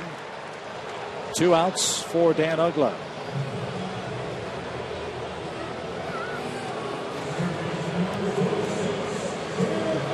Dan has popped out and struck out. He took a breaking ball that he thought was inside. Yeah, he thought it came around the plate, finished in off the plate, and he didn't get the benefit of that one. And now the tides have been turned a little bit this inning, where Latos thought he should have gotten a couple and didn't.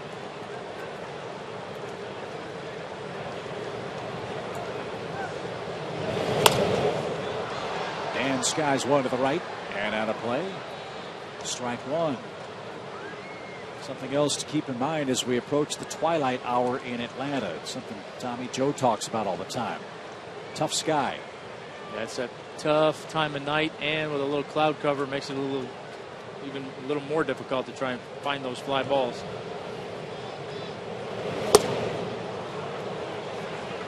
Nothing in 2.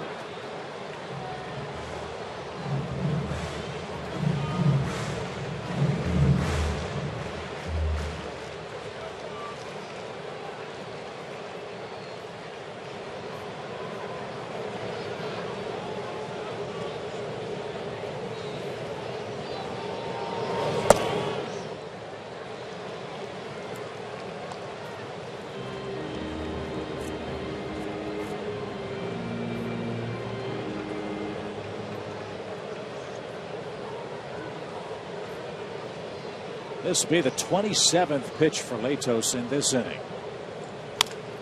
He has had a bunch of 20-plus pitch frames. So that's kind of been the norm for mid to high 20s. With the exception of the 3rd inning, but everything else has been a grind.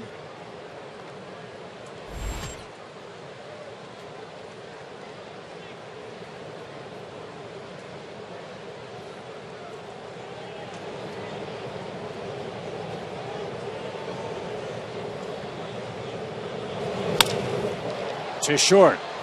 Cozart flips to second, and that retires the side. The Braves are tattooing Matt Latos. Freddie Freeman 3 for 3 with 4 RBIs, and the Braves lead 6-3.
He's our SunTrust shining moment.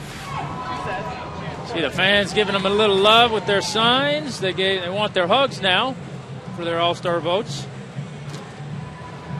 The rest of America waking up to Freddie Freeman, getting a little love there from Brandon Phillips, and you see with his 3-for-3 night where he stands right now in the season, and just keeps adding to those All-Star numbers, and that's our SunTrust shining moment. Freeman's career high is 5 RBIs. He's done that twice.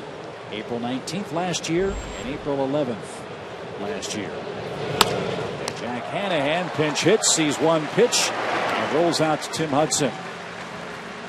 Good start to the 5th inning. And Tommy, it's funny how this game works. Tim Hudson had a career-long 10-game winless streak as a starting pitcher. Got no run support. Yeah, 14 runs, I think, total in those. Right?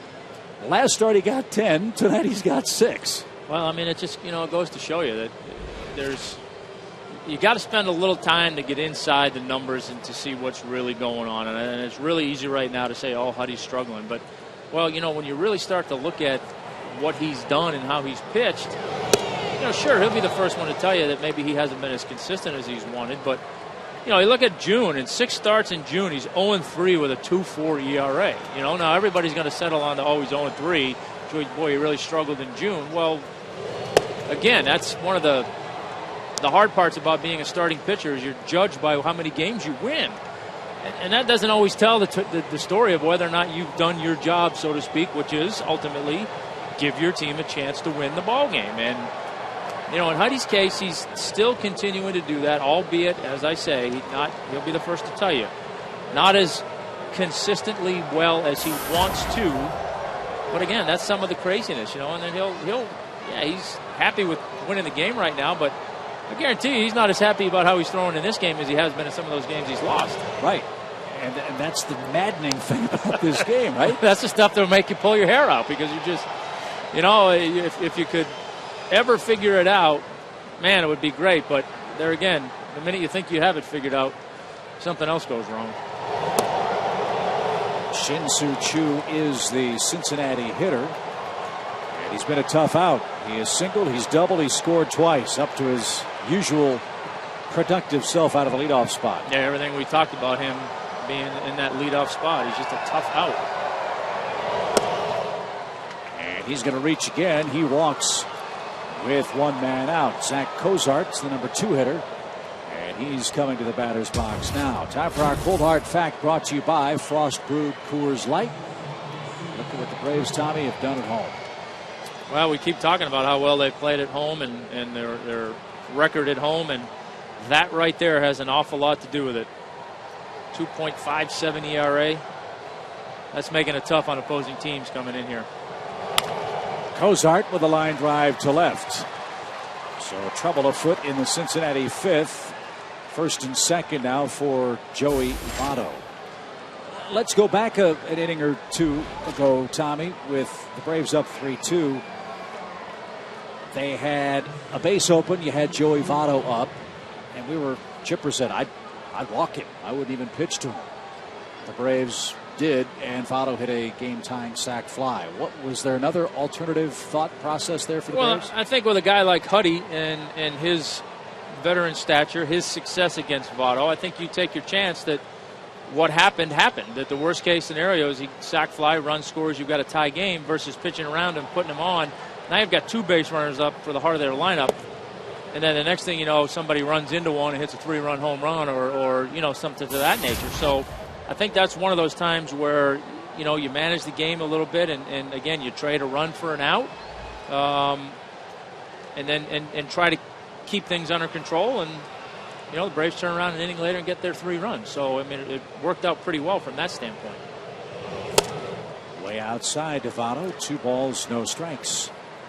It's like I talk about all the time. It's hard, really hard not to jump totally into that mentality of every successful inning has to be a 0 on the scoreboard. Sometimes a successful inning is to get out of there with just 1 or maybe just 2 and not 4 or 5. But that's not an easy mentality to buy into. Toward third, Johnson diving stop, rushes his throw to second, throws it away. A run is in, And the Reds have him at first and third with one out.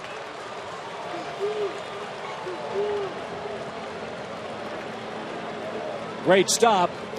Bad finish. 6-4 game.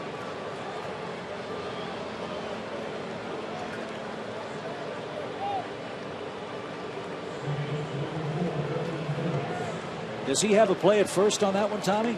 I don't think he does. I mean, I think, again, that's one of those ones as a player. It's really hard to make that decision to just not do anything.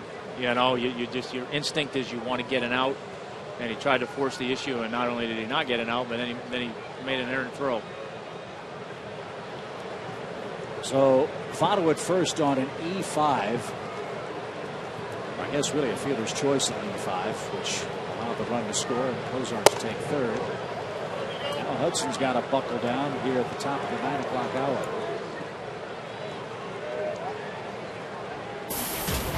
They've now changed that scoring to an infield hit for Votto. E5 allows Chu to score, so no RBI. Yeah, I didn't, without having seen the replay, I thought he was going to have a tough time even getting an out at second base if he did make a good throw.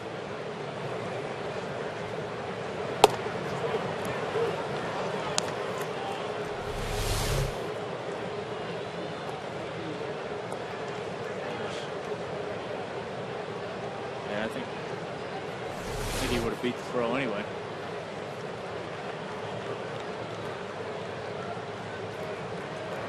Well, here's where you want another one hit right to you again and make the double play and get out of the inning. Down the right field line, Reed Johnson on the run is not going to get there. It's a foul ball. And that's always an interesting dilemma. On a play like that, do you take the out or do you let it go foul, knowing that the man at third is going to tag? Well, I think in this situation, you take the out if you can get it. You know, it's, again, it's awful tough not to take an out and give that guy in the batter, especially this guy, another shot at doing some damage. That guy's Brandon Phillips. He's the Reds' RBI leader. He's been their go-to run producer from the opening bell this year. He's got an RBI tonight and is 1 for 2 in the game. Chopper towards short. Got to hurry to turn it. There's one. And a stretch in time, and Phillips can't believe it. The great arm and the great stretch turns 2, and Hudson a chance to win it. 6-4 the score.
By the Home Depot.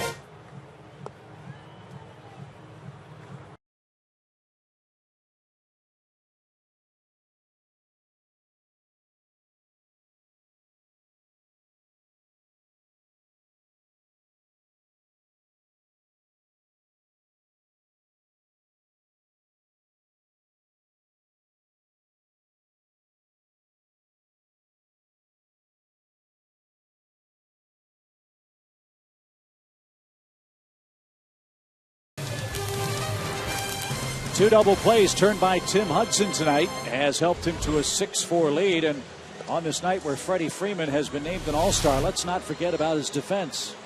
Well, Braves fans will never forget about his defense. We know how good he is over there. And you see there another example of that stretch. He gets out there as far as anybody in the game, and that extra inch or so or whatever was the difference. I don't know how he gets out there. I mean, it's just crazy. So the kids having fun tonight as the Braves bat in the 5th inning, leading 6-4. Atlanta has chased 8-game winner Matt Latos, and now they'll look at right-hander Logan Ondrusek. He's on for the 25th time, 2-0, 5.25 ERA.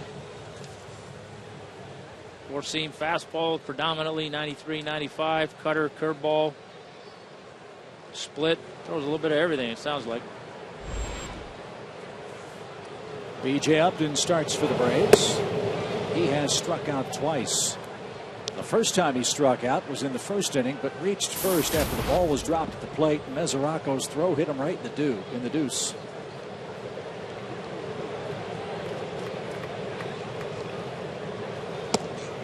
Yeah, that's one you don't mind taking in the back.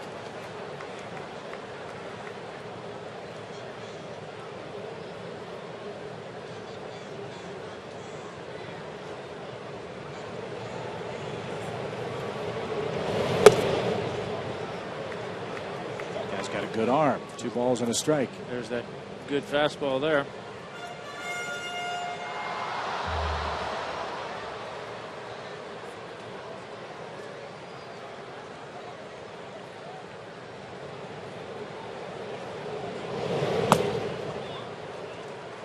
So here we are, Tom, with the lead, but facing a red-hot Reds bullpen. Well, you know, that's 0 runs right there. That's what their job is right now. They want to keep this thing in check and try to give their offense a chance to get back in this thing and see if they can do some damage against Huddy and the Braves bullpen on the back end.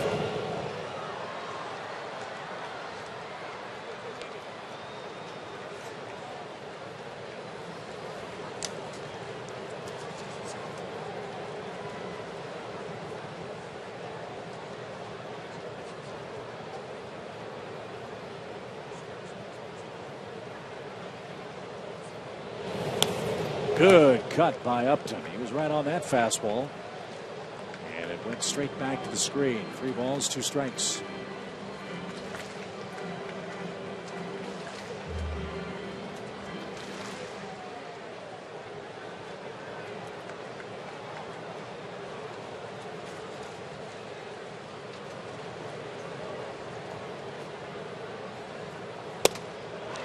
High and tight. Upton swings through that. He's out number 1 in the 5th.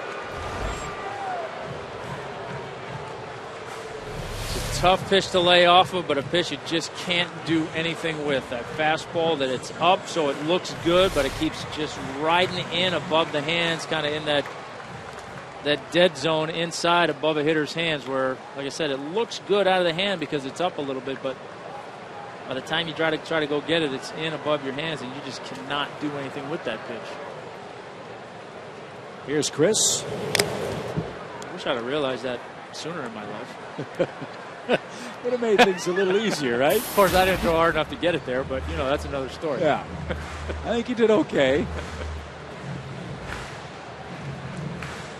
Johnson grimaced after he made contact in the 3rd inning.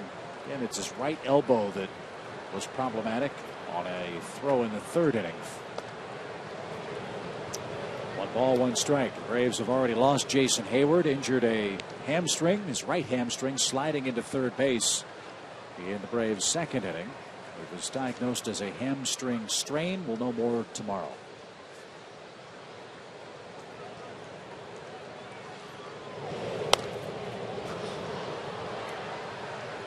I don't think even Tim Hudson was as happy as Chris Johnson was with that inning-ending double play. That's where your teammates have an opportunity to pick you up. Huddy made a pitch, and middle guys turned it, and big inning avoided. There's a line drive to right. That'll make the elbow feel better. And the Braves have their 10th hit of the ball game, and Chris Johnson's hitting streak now at 12.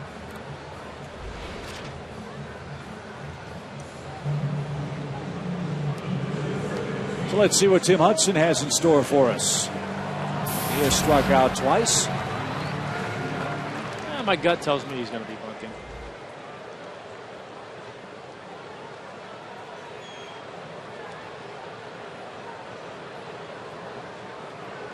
That's why you're one of the best in the business.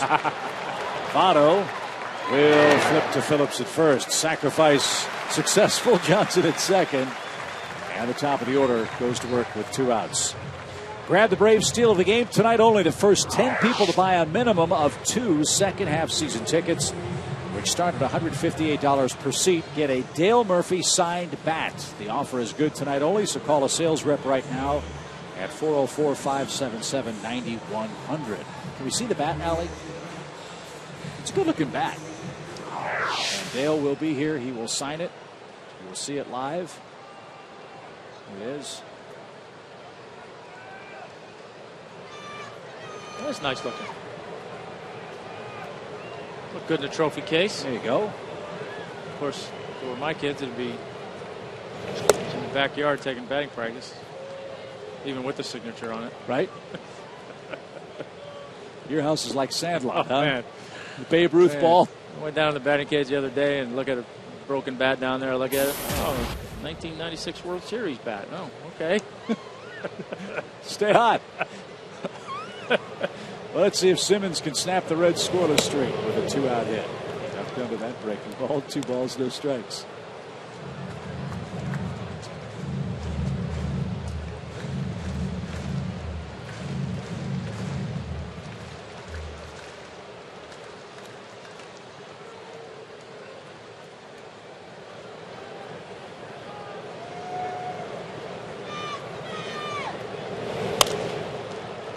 Away, 2-1. Good news in Philadelphia. Phillies 2, Washington 1. That game's in the 7th. That's Jordan Zimmerman and Kyle Kendrick. Braves start play tonight 5 ahead of the Nationals. The Phillies 7.5 back. So I heard you on the radio on my way in, and you were saying Ruben Amaro saying they're going to be a buyer, huh? Yeah, it's looking like he said they're going to be buying before the deadline. And a fly ball to right. Bruce broke in. Now drifts back a step or 2. And the Reds' bullpen scoreless streak lives on. We go to the 6th. Tim Hudson has a 6-4 Atlanta lead.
Spotlight from Freddie Freeman tonight, and that is Dale Murphy. Oh, man. Look at that. Wow. How about that, huh? It was a circle change, Yeah. Lefty. Did you do that because Tommy was here? That was the gravity sinker. That was all I got. A fastball. Well, thanks, Chip. Thanks, Clive. Thanks for having me on. Thank you. It's been a lot of fun. Tonight, and Nancy and I want to tell everybody thanks with the Braves and the fans and just everything. It's been a special night. Thank you. We've had 2 great weeks of Atlanta Braves history here at the ballpark, the Chipper ceremony, the alumni game, the Hall of Fame number retirement stuff, and now we celebrate your career. Well, you know, I've said it a number of times, but I can't tell the Braves, you know, enough thanks. You know, it just doesn't sound like enough, because when I broke in, I didn't take the traditional path to get here, as many people know. And the Braves were very patient with me, and especially Bobby Cox, getting me to the outfield, and very, very thankful. Now, younger fans may not remember some of the great years you had with the Braves, but look at where 1985 stacks up and compare that to the era in which we're seeing players play now. I mean, those numbers are as good as anybody's for a single season. Home run leader, all-star, silver slugger, won the Gold Glove, drove in 111. Tell you what, in this era, that 37 might be a 50, and that 111 might be 130. Well, yeah, people ask me about that a lot, and there are things about every era. Every era has its things that are different, and I personally think it's a lot. I think it's, in many ways, it's tougher to hit now. So I think, and these guys, I think, play more baseball. Their swings are a lot more honed. I think they're better athletes than we were, but I think, so different eras have different things. I'm thankful for when I played, and ballpark I played in is a great place to hit, obviously, and I don't think I would have liked playing here at the TED. It's a little too big for me, but again, I'm very grateful. I think about what you did, you and Smoltzy and Glav during the time of offense, which and Greg Maddux as well. The way you guys dominated, really in an era of offense. So I think what you guys did was remarkable, unbelievable, really, when you look at your numbers. So, but anyway, thank you. I just can't believe how fast the time has gone, and it's been 30 years since 1983. It's kind of weird. It's really strange. Seems like yesterday, doesn't it? It really does. This is my 20th year of being done. And speaking of yesterday, wow. Okay, I'm thinking that right there is rookie ball. Wow. I'm thinking that's my first. I think I'm 18 there, and no, that's crazy. And here's another thing that made me feel that much older today. That 57 Chevy we rode in on I learned to drive on a 57 Chevy. So. That's crazy. So then when he drove by and you said vintage, were you talking Murph or the car? You didn't know, did you? I'm going to plead the fifth. I'm just going to let that one slide. No, it's really crazy. It really is. I told Chipper too. I warned him. I said things are going to happen pretty fast before you know it's going to be 20 years since you've been done. And Glav, you got to know it goes fast. It goes fast. It sure does. I mean, it's hard to believe it's been 5 years that I haven't played. Are you serious? Really? I wouldn't believe that. Chris Heisey's the batter. Hudson's an out away from a shutdown inning and moving this thing to the bottom of the 6th inning. Braves offense has been awfully good the last 2-3 weeks. 6 runs on 10 hits tonight. No homers for Atlanta. They've chased Matt Latos, who's allowed all 6 of those runs, and he did that in just 4 innings. Well, it's been good to see guys go there. Freddie's been a lot of fun, but I was going to say Justin Upton, see him go the other way so much the last few weeks. It's been a lot of fun to watch, and Freddie has been unbelievable, hasn't he? Amazing. Wow. It's too bad we had to go through all that Twitter vote to get him to the All-Star game. It should have been a no-brainer in the beginning. I mean, it was a lot of fun to be involved with that Twitter vote, but it's been fun to watch Freddie too. Wow. 19.7 million votes. electronically for Freddie Freeman. And the right man is going to the All-Star game. It's good stuff. It's Dale Murphy bobblehead doll night. Do you see a resemblance, Braves country? We'll continue with Tom Glavine and Dale Murphy in Atlanta. 6paying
customers got the replica Dale Murphy jersey.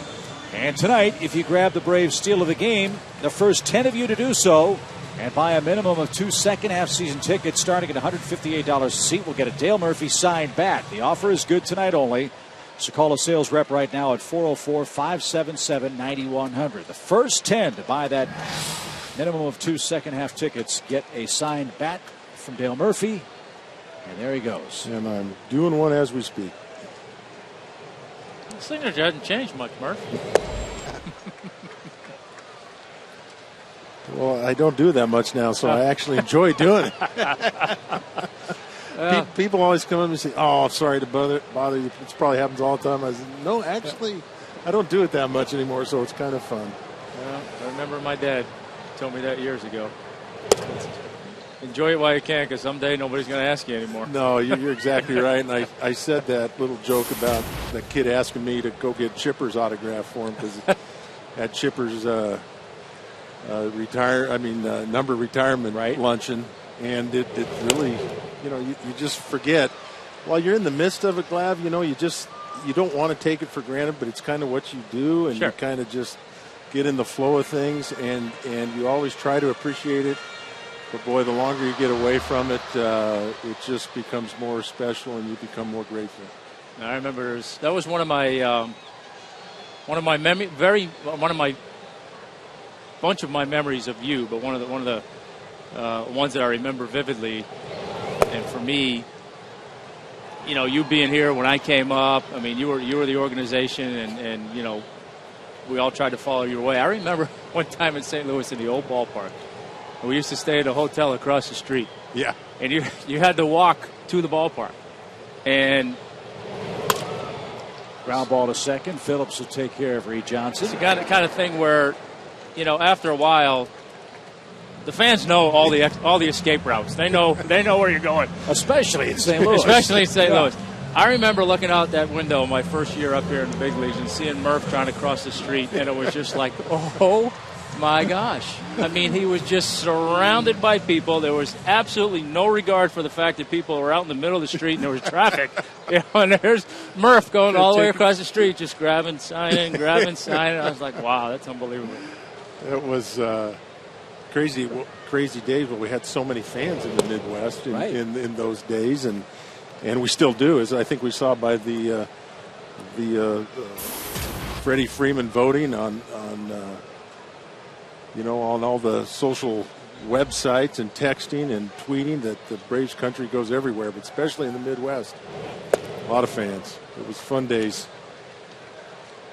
We asked Chipper Jones this when he was in earlier, Murph, and I've asked Tommy this a couple of times too. First time you made the All-Star team, what was that experience like for you on this night where Freddie's made it? Yeah, well, the first night, one of my most vivid memories is, I was wondering if I was going to get in the game. I was just happy to be there.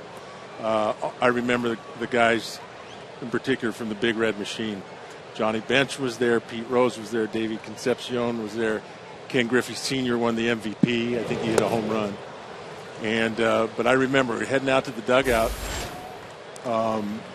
Pete Rose stopped me, and he said, "Hey, just make sure, kid, if you get in there today, I don't want you to do anything different. I don't want you to play any different tonight than you would during the regular season." And that kind of set the tone for me for All-Star games. Sure.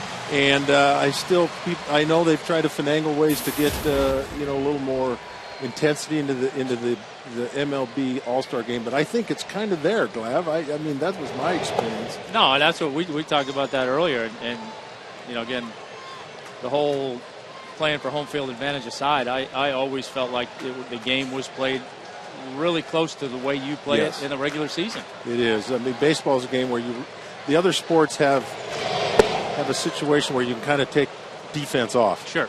And you probably want to. Football guys, the Pro Bowl, they don't want to get hurt. Hockey the same way. And basketball is a little bit more of a show. But baseball, you play defense. You don't want to be embarrassed. And so you play hard on defense and you play hard. And back then I remember Chub Feeney coming in. And he said, "Look, guys, I want to win this game. I want to beat the American League." And so it was great memories. And I was thinking Chuck Tanner was the manager, and he put me in ahead of Jose Cruz. I don't think Jose Cruz played that night, and I was thankful I got an at bat. And but it was great memories. But I'll never forget what Pete Rose told me. Basically said, "Look, play hard. We want to win." That's good advice. And what a thrill, and how ironic. We're playing the Reds tonight, and your memory was of the Big Red Machine. Yeah. Well, we back in those days, we finished about 5 seasons when I first started getting called up in Cincinnati, and that was the best team I ever played against, and it was pretty.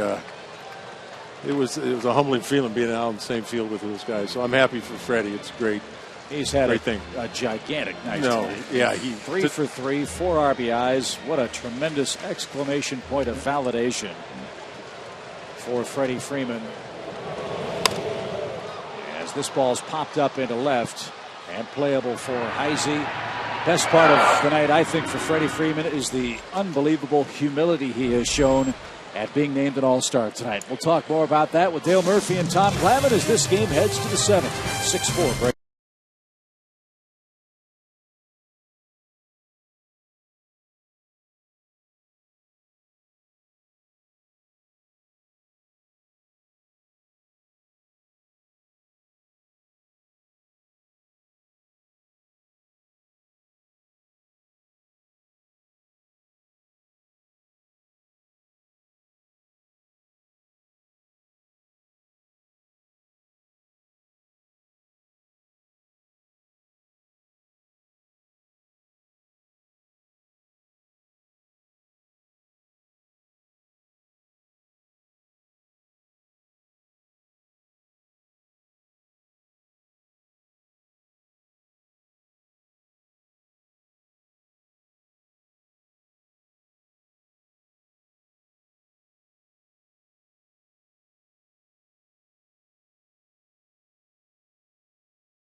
spots for Cincinnati. Mesoraco the catcher, then the pitcher spot, and then an interesting choice. Do you let Hudson face Sin Chu, who has reached base 3 times and has scored 3 runs? It is a 2-run game. It all depends on the situation when you get there, I guess. There you go. Huddy's been remarkable, though, hasn't he? Went through that stretch of not having any run support, but just kept doing his thing. That's off the pitcher's glove. Funny spin. Ugla stays with it. That's a 1-4-3 put out. All season long, Braves baseball on Sports South is being presented by Academy Sports and Outdoors. The right stuff, the low price, every day. With Braves Hall of Famers Tom Glavine and Dale Murphy, I'm Chip Carey. You see Anthony Favaro. He starts to loosen up. As you might see a fresh arm for Chu. But first things first. The Reds go to their bench. This is Derek Robinson.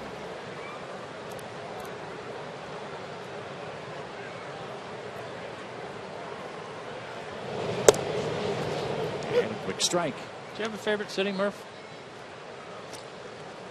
Well, yeah, I think I loved, back in that day, in the days when we were in the Western Division, I couldn't wait to get to the West Coast. Right.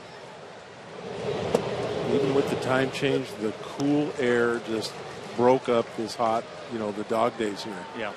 And now that they're in the Eastern Division, they just obviously don't get out there as much, and it makes sense. But I loved going to San Diego. I loved hitting in that ballpark. I didn't really like hitting in Dodger Stadium that much. Their staff was too tough. Not so much the stadium, but yeah, maybe the personnel they were trying out. Yeah, but back in the day, San Francisco was not a fun place to play, the old Candlestick, but their staff just wasn't like it is now. So, right. I didn't mind going there. I mean, no disrespect to it, but I'm just trying to be honest about it. It was that kind of era, and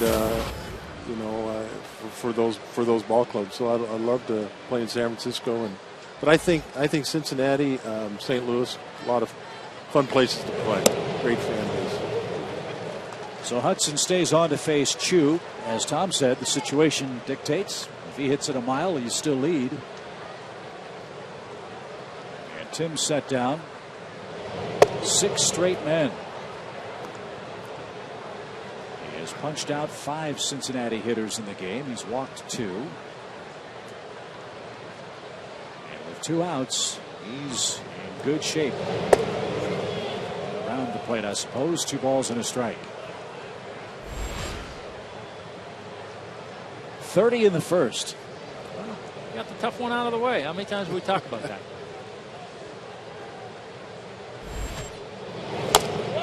And that's bounced off the plate. That's going to stay fair and right at the bag. Freddie Freeman steps on it, and that ends the 7th inning. Stretch time in Atlanta. Murph, congrats on a great night. Thanks, Chip.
Braves continuing their winning ways at Turner Field. They have won 29, lost 13 at home.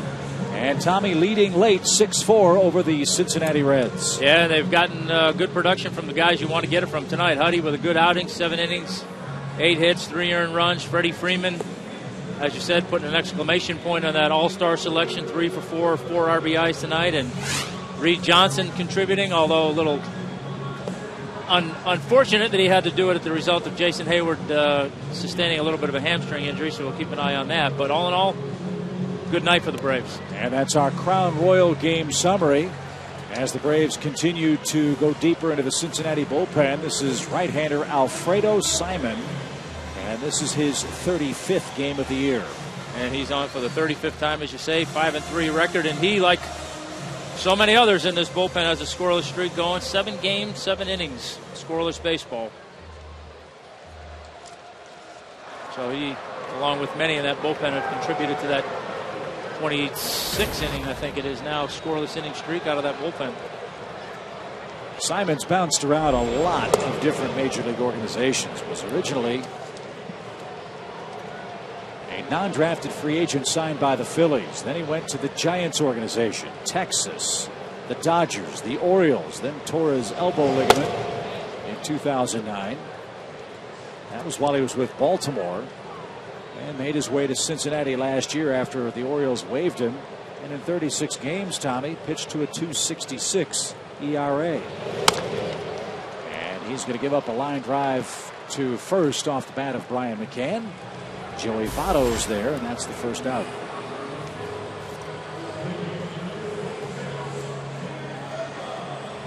Two and a third scoreless innings by the Reds bullpen tonight. They have not allowed a run by their bullpen since June 28th. Again, that's why we said it's a race to the 6th or 7th with the lead. The Braves have gotten there first tonight. Ugla jumps on the first pitch and drives it to center, but Chu is there. And that's a quick second out.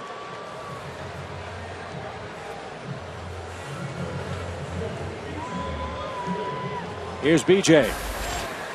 He has struck out swinging 3 times in the game.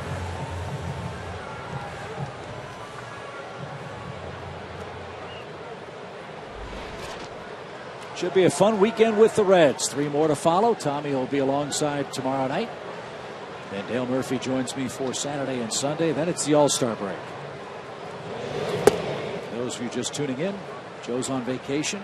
Some time with the family at the beach. He'll be back with us in Chicago right after the break at U.S. Cellular Field.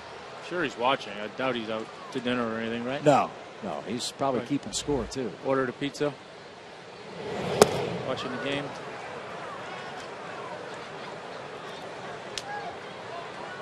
One ball, one strike.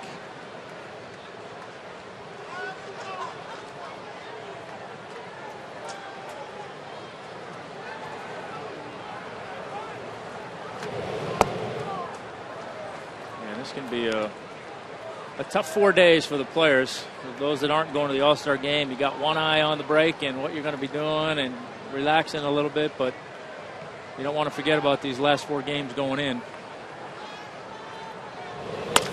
Ground ball deep short. Cozart with a backhanded stab makes the play, and that retires the side. On we go to the 8th. It's 6-4 Atlanta, and as promised earlier tonight, here's a special look at the new film Grown Ups 2 in theaters everywhere Friday.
It's a 6-4 lead for Atlanta here at Turner Field. As Chip mentioned earlier, this will be a great battle of the bullpens throughout the course of the weekend, and the Braves have gone to theirs for the first time as Jordan Walden enters for Tim Hudson. What will make it so great? Well, two of the best in the National League. Remember, the Reds' bullpen hasn't allowed a run since June 28th at Texas. Braves are first in the National League in ERA, second in hits per 9 innings pitched, and first in home runs allowed. But look at the numbers from the Reds. Their bullpen strikes out 9.5 batters per game. That's best in the National League. We've already seen that so far tonight. Chip? Thank you very much, Tom. Dusty Baker's pen's doing its job. Let's see if Atlanta can do the same. Jordan Walden answers the AT&T call to the bullpen. He's emerged as one of the setup guys for Craig Kimbrell. You see his numbers there, and he's been pretty good in his own right lately. Last 17 appearances, covering 16 2/3 innings, 17 strikeouts, and just working at a ho-hum .54 ERA, so not too bad. The amazing thing about Walden is the velocity that he generates, but if you look very closely and stop motion his pitches, he's actually in the air when he releases the ball. Yeah, I got that little hop, right? Just as he separates from the rubber. Somebody else used to do that, and I can't even begin to think of who it was. But that reminds me of somebody that was around when I was playing. That had that little jump step right at the end. It seems almost impossible that you could generate that much leverage when you pop up. I guarantee you somewhere along the line somebody told him, hey, try to keep that foot engaged a little bit longer. But, glad he didn't listen. Zach Cozart with a 2-2 count. And he looks outside at ball 3. Cozart, Votto, and Phillips. A lot of thunder in this Cincinnati lineup. Don't want to issue a walk in a close game.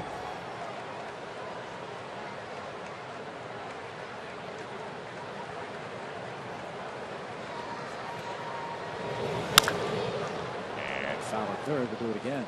This is almost one of those situations where you could make the argument when you're managing a game that arguably this is the place where you'd want to bring your closer in. Right. Your 2-run lead, you're facing the meat of the lineup. What are the chances you're going to see them again? Never. Again, back to the screen. Let's check in with Elizabeth for more on Jordan Walden. Chip, thank you. When we were in Kansas City, I interviewed Walden about his approach, and he told me that in the past 3 or 4 pitching coaches have tried to get him to keep that foot down. He said, I tried 3 or 4 times, and I tripped, so I stopped. That'll do it. Yeah, right? High hop, deep short. Cozart can run, but he can't outrun the baseball. He would have been out, but Freeman couldn't scoop it at first. And Cozart in safely. He'll take second as the ball bounds into the stands. That hurts. Runner at second, nobody out.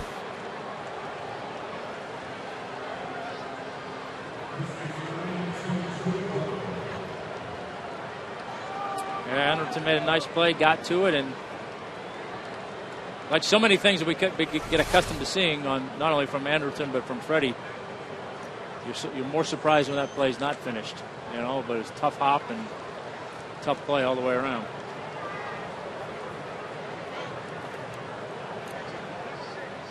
A 2-base error puts Cozart at second. Now Votto bats, and he takes a strike.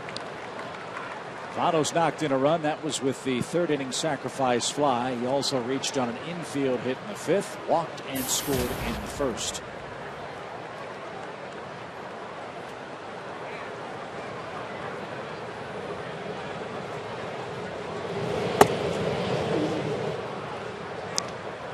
One ball, one strike. Votto and Phillips, the Reds' offensive all-stars.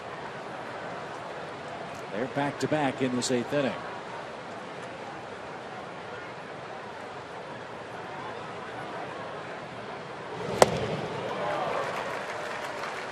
Votto was swinging for the fences, and Walden pulled a string. Good pitch. Good good hitters count there. 1-1, runner in scoring position, looking fastball, and threw him a very, very nice changeup. Is there any other kind? 1 ball, 2 strikes. Would have been a little bit better if he got a weak swing and a ground ball somewhere, but. Final in Philadelphia, the Phillies beat Washington 3-1. So Jordan Zimmerman's impressive run of victories is snapped. And the Phillies gain a game on the Nationals. Chance for the Braves to push them further back in the East if they can win tonight. And now it's a full count to Votto.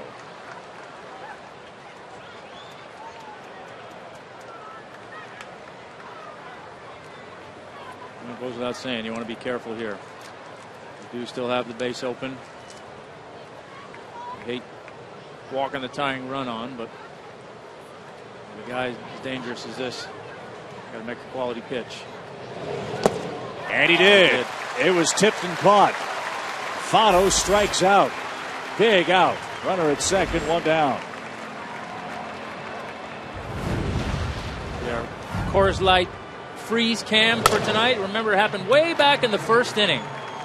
Base hit to right field, and Brandon Phillips was on first, and he hesitated. You see there just a bit, little hesitation, and then decided to go ahead and go and test the arm of Jason Hayward, and it was the wrong choice. And that was our Coors Light cold freeze cam. That's a sequence I'm sure the Reds wish they had back. Yes, that certainly had a big impact on how that inning turned out. Now you've got righty-righty with Brandon Phillips in the batter's box. He's 1 for 3 with a hit. An RBI hit, I should say. That was also in the Reds' first inning. The Reds' RBI leader, Brandon Phillips, with 68.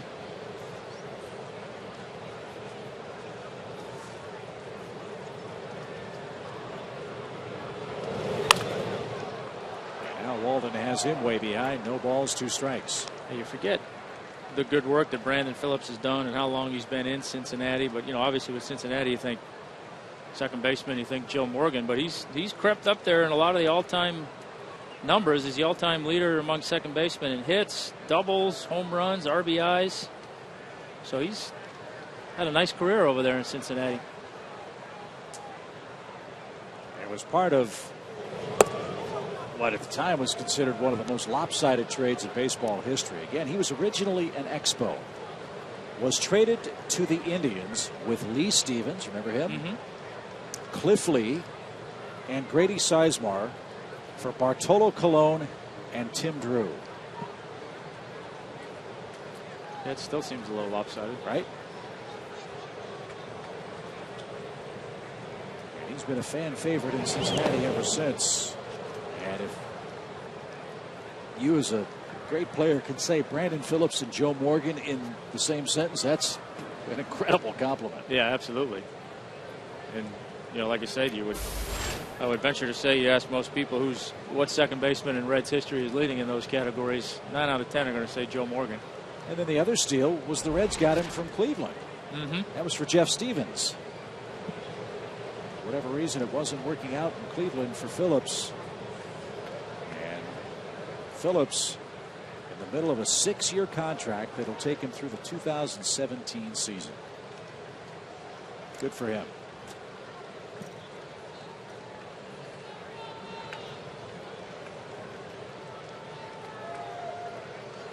Two-two pitch to Phillips.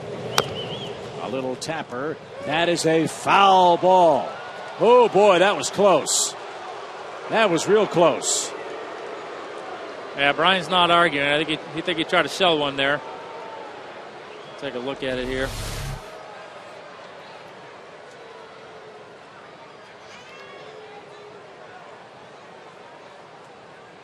Yeah, it's hard to tell.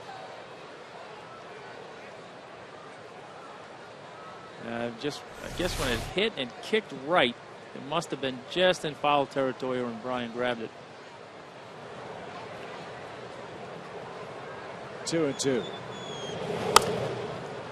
Lashed out of play foul.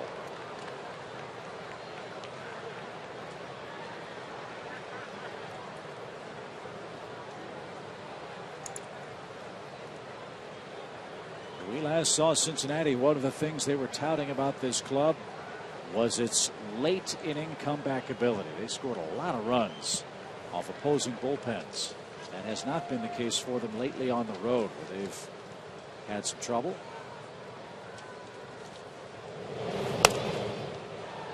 Phillips trying everything he can to get on base and give Jay Bruce a chance. Yeah, they're top 5 in the last at-bat wins. 14 last at-bat wins, tied with the Braves actually for third. So they're accustomed to it.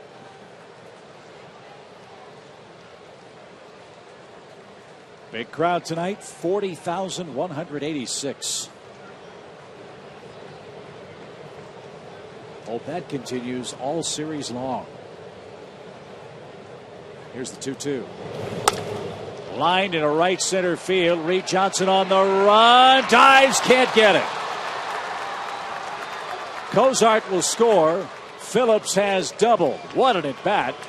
And that makes it a 6-5 game. Great effort. Reed Johnson just couldn't come up with it. Yeah, you said a great at bat. Fouled off some pitches, stayed alive, and just out of the reach of the outstretched Reed Johnson. I thought for a second he had it, but just missed it. 8-pitch at bat. Earns Phillips his second RBI.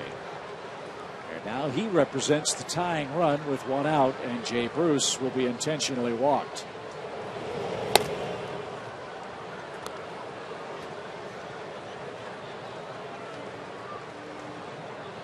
Reason for that, Bruce hit 18 homers. That's the team best. So Atlanta will go after Chris Heisey.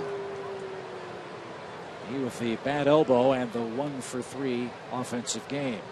Yeah, with Bruce, even though he strikes out as much as we've talked about, righty-lefty matchup, you can't give him a chance to run into one in this situation. So you put him on, set up the righty-righty situation, and try to get that ground ball double play that the Braves have gotten a couple times tonight. And I beg your pardon, it's Frazier and then Heisey on deck for Cincinnati. They've picked up a run in the 8th inning. As we told you, they do that a lot. And it started with the Simmons error. Now a breather for Jordan Walden. 25 pitches for him.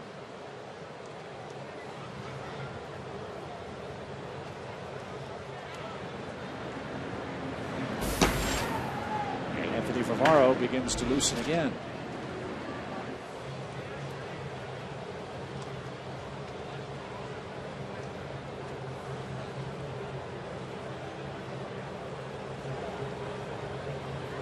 So the meeting a brief one. Walden will get set for Todd Frazier.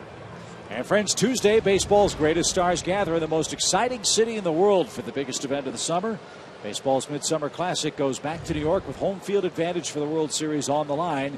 The 2013 MLB All-Star Game live from New York. It's Tuesday only on Fox. First and second for Frazier.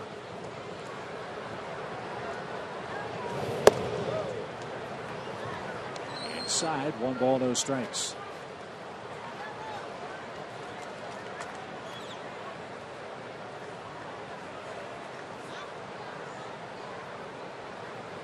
Frazier's hit to 9 double plays. The Reds have hit to 75 of them, counting their 2 tonight.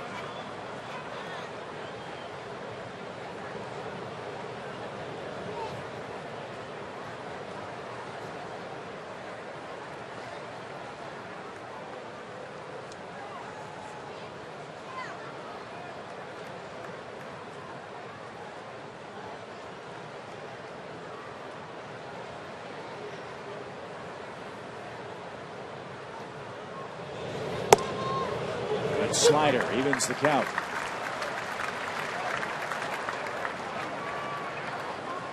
After that first pitch fastball in, slider that starts at that front elbow, awful hard not to quit on that. Thinking you got another fastball coming in on you, but nice pitch by Jordan.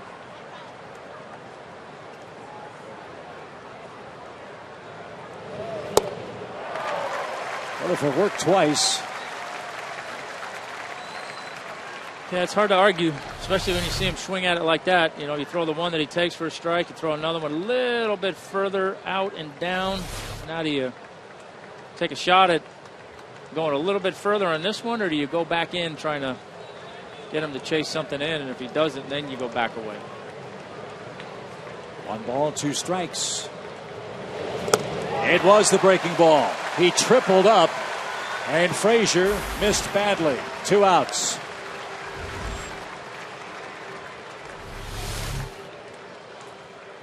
Well, like I said, and when he swung at the one for strike 2 and looked as bad as he did, why not go there again? And good job by Jordan to have the confidence to throw it 3 in a row, and nice job by Max scooping it. So here is Heisey, the left fielder for the Reds, 1 for 3 in the game.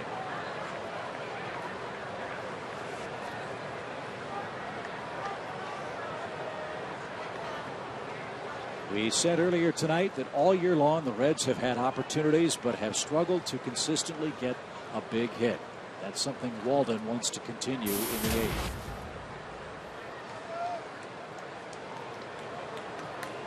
So he goes right back to that slider.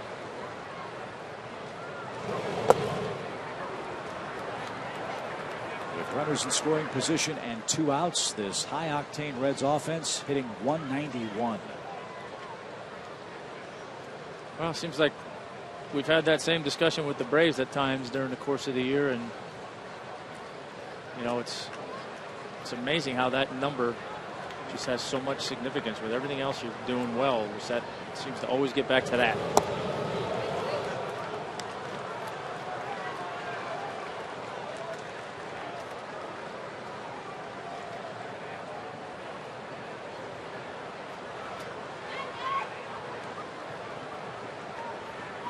Two balls, no strikes.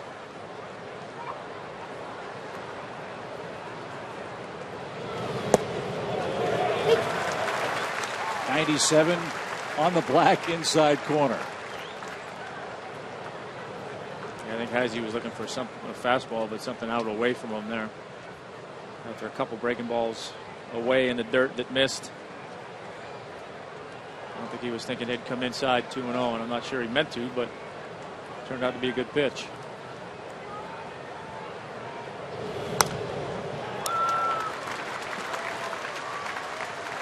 Ten o'clock in Atlanta. 2-2 pitch coming to Chris Heisey. Good ball game. 6-5 Atlanta leading the Reds. Well, they didn't chase the breaking balls. He's tried to go away with his fastball twice now and missed middle in, but at 98 you can get away with that a little bit sometimes. So let's see if he's going to go back to that slider or if he's going to be persistent trying to hit that spot with his fastball away. Breaking ball. It broke Heisey's bat. We'll do it again. 2 balls, 2 strikes.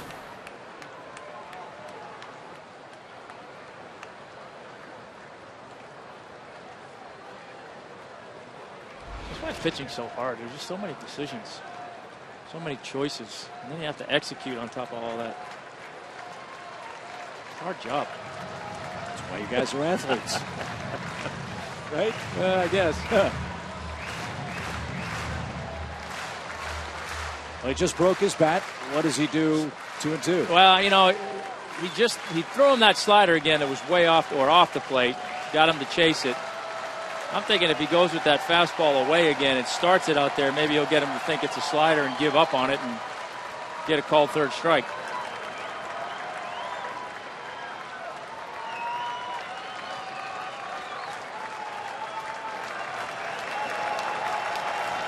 The 2-2.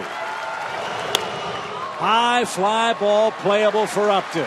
Justin is there. He's got it. Walden gets through the 8th. A run on an Atlanta error. 6-5 bottom half coming up.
A little insurance would be nice. And so would a correct answer to our AT&T Uverse trivia question. The Reds are 11 over 500 this year. Name the last time the Reds had a 50-win team before the All-Star break.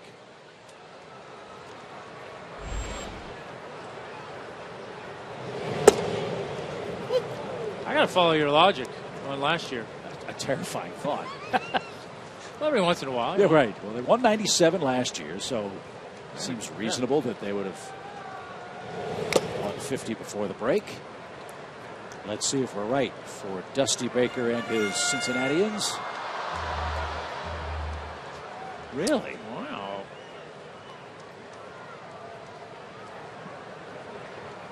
They've only had 9 teams in their history.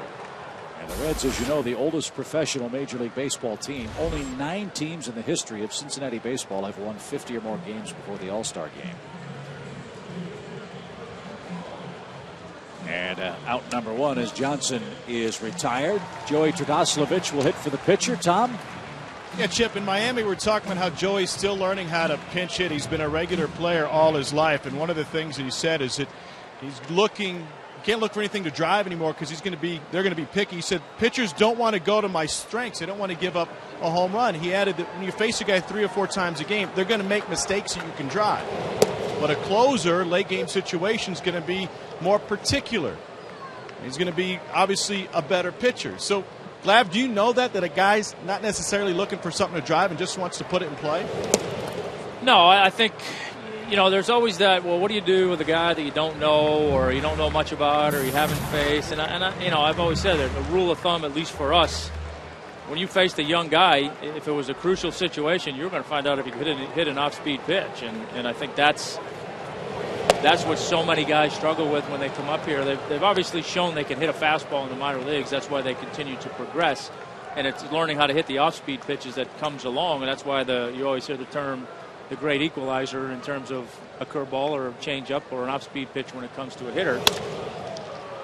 Phillips second with a backhanded play. So I think in his case, you hate to totally give up on a fastball, but I think being a young guy and being a pinch hitter, I always felt like guys coming off the bench, they were looking dead red.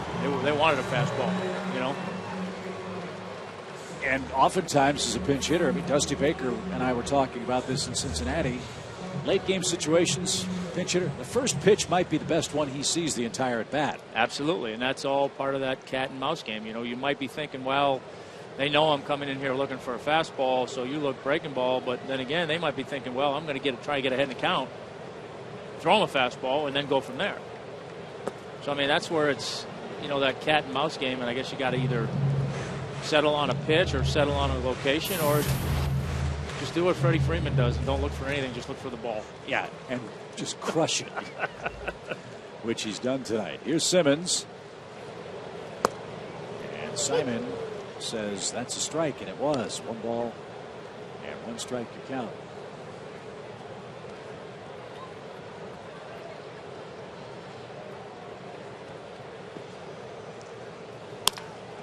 And that's a base hit with 2 outs.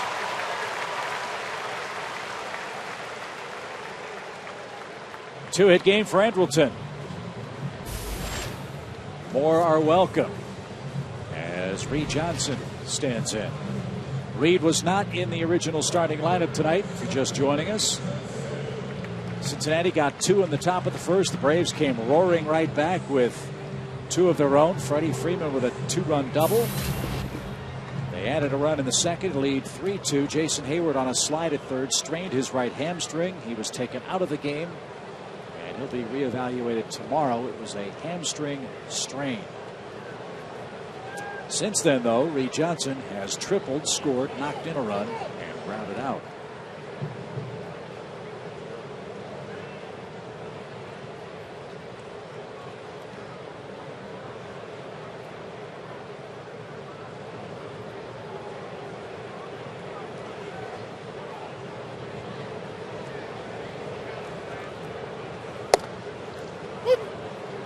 A strike for Reed Johnson.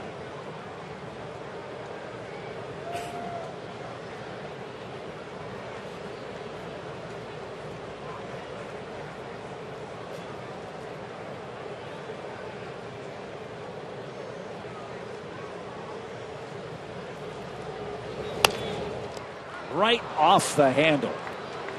And Simon takes care of Ray Johnson. We head to the ninth. 8-9-1 up for the Reds. Guess who's coming in to try to close it out?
All year long, Braves baseball on Sports South is being presented by Academy Sports and Outdoors. The right stuff, the low price, every day. Paul Yanish, a former Red, checks in for Chris Johnson. He'll play third base, and Tommy Craig Kimbrell goes for save number 25 tonight. 24 out of 27 on the year, making his 35th appearance. Picked up his 24th save in the Miami series, going an inning with 2 strikeouts. So let's make it 25 tonight. And you know Kimbrell has a little revenge on his mind tonight. May 7th was the low point of his year. It came against the Reds, and it started with this guy in the batter's box, Devin Mesoraco. Cincinnati in that game was down to its last available bat.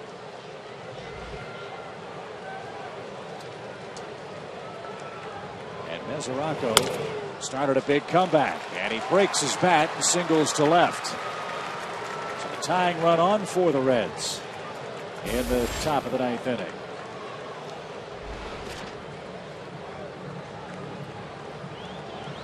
So Mesoraco will be taken down for a pinch runner.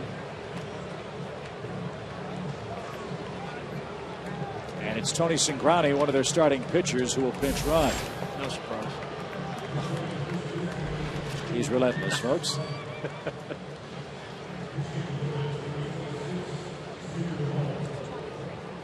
And Xavier Paul's going to be the pinch hitter.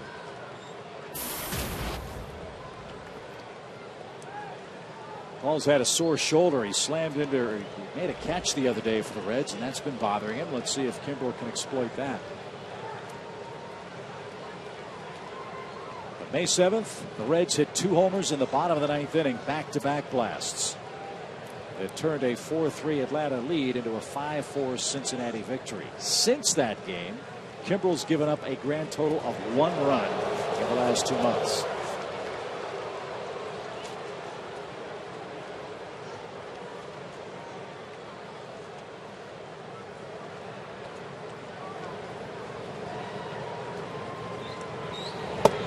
Paul has been for the Reds in some ways what Evan Gattis has been for the Braves.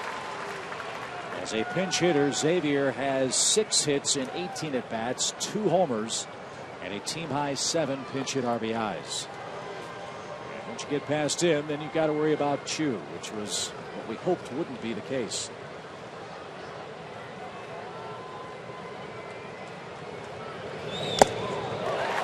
Tipped into McCann's glove, 0-2.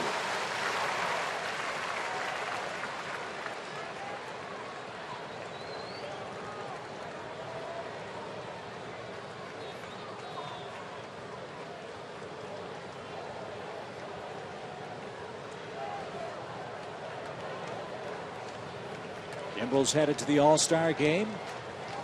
He's got a tough save opportunity tonight.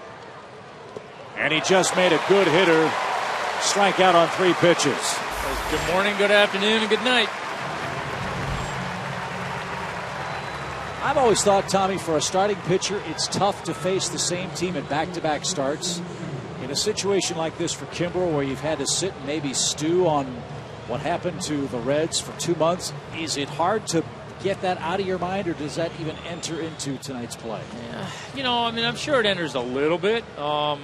He's mindful of it, but, it's probably happened so long ago that I don't think that he's using it as, as a motivator or anything like that. I just think he'd like to go out there and do what he always does and have a better result against this club and have a better showing than he did last time he saw him.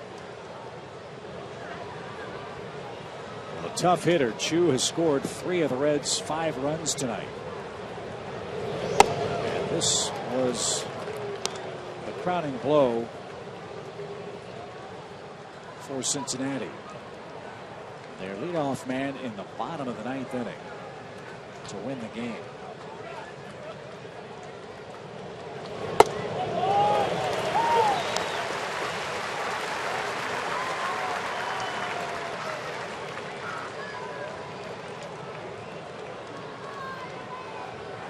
One ball, 1 strike.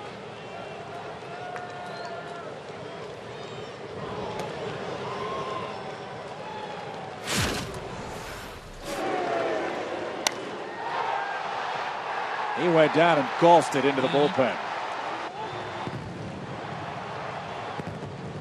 1 ball, 1 strike. Curveball, a beauty. It's 1-2. You could argue that as much as Craig may or may not use that game for motivation here, you could argue that was the motivating factor for him to turn things around. It was like you said, it was probably the low point of the season for him, and he's been pretty darn good since then. 98 chin high. That wasn't as close as it looked. I think that was a little thinking out over the outer half of the plate and leaning a little bit. Well, the other thing is he usually isn't afraid to lean into one. 2-2. Swing and a miss, struck him out.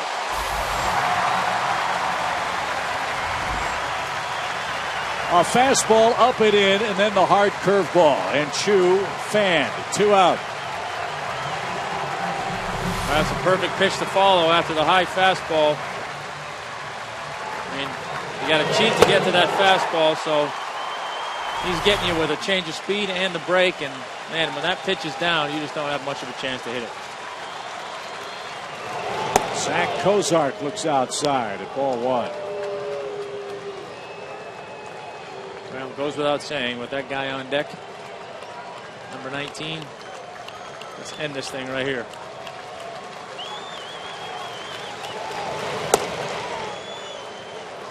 Is that hard to not think about as well, the guy on deck as much as the guy in the box? Well, you know what, it can work the other way too, because now you put so much pressure on yourself to get this guy in the batter's box out because you don't want to face that guy on deck, that you start to press a little bit and try to be a little bit too fine.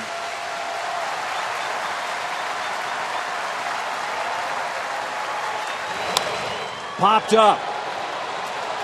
Upton in left is there, and the Braves have beaten the Reds. 6-5 your final score. What a ball game. Freddie Freeman named to the All-Star team today, drove in 4 runs, and Tim Hudson picks up his 6th win. Back to recap it after this.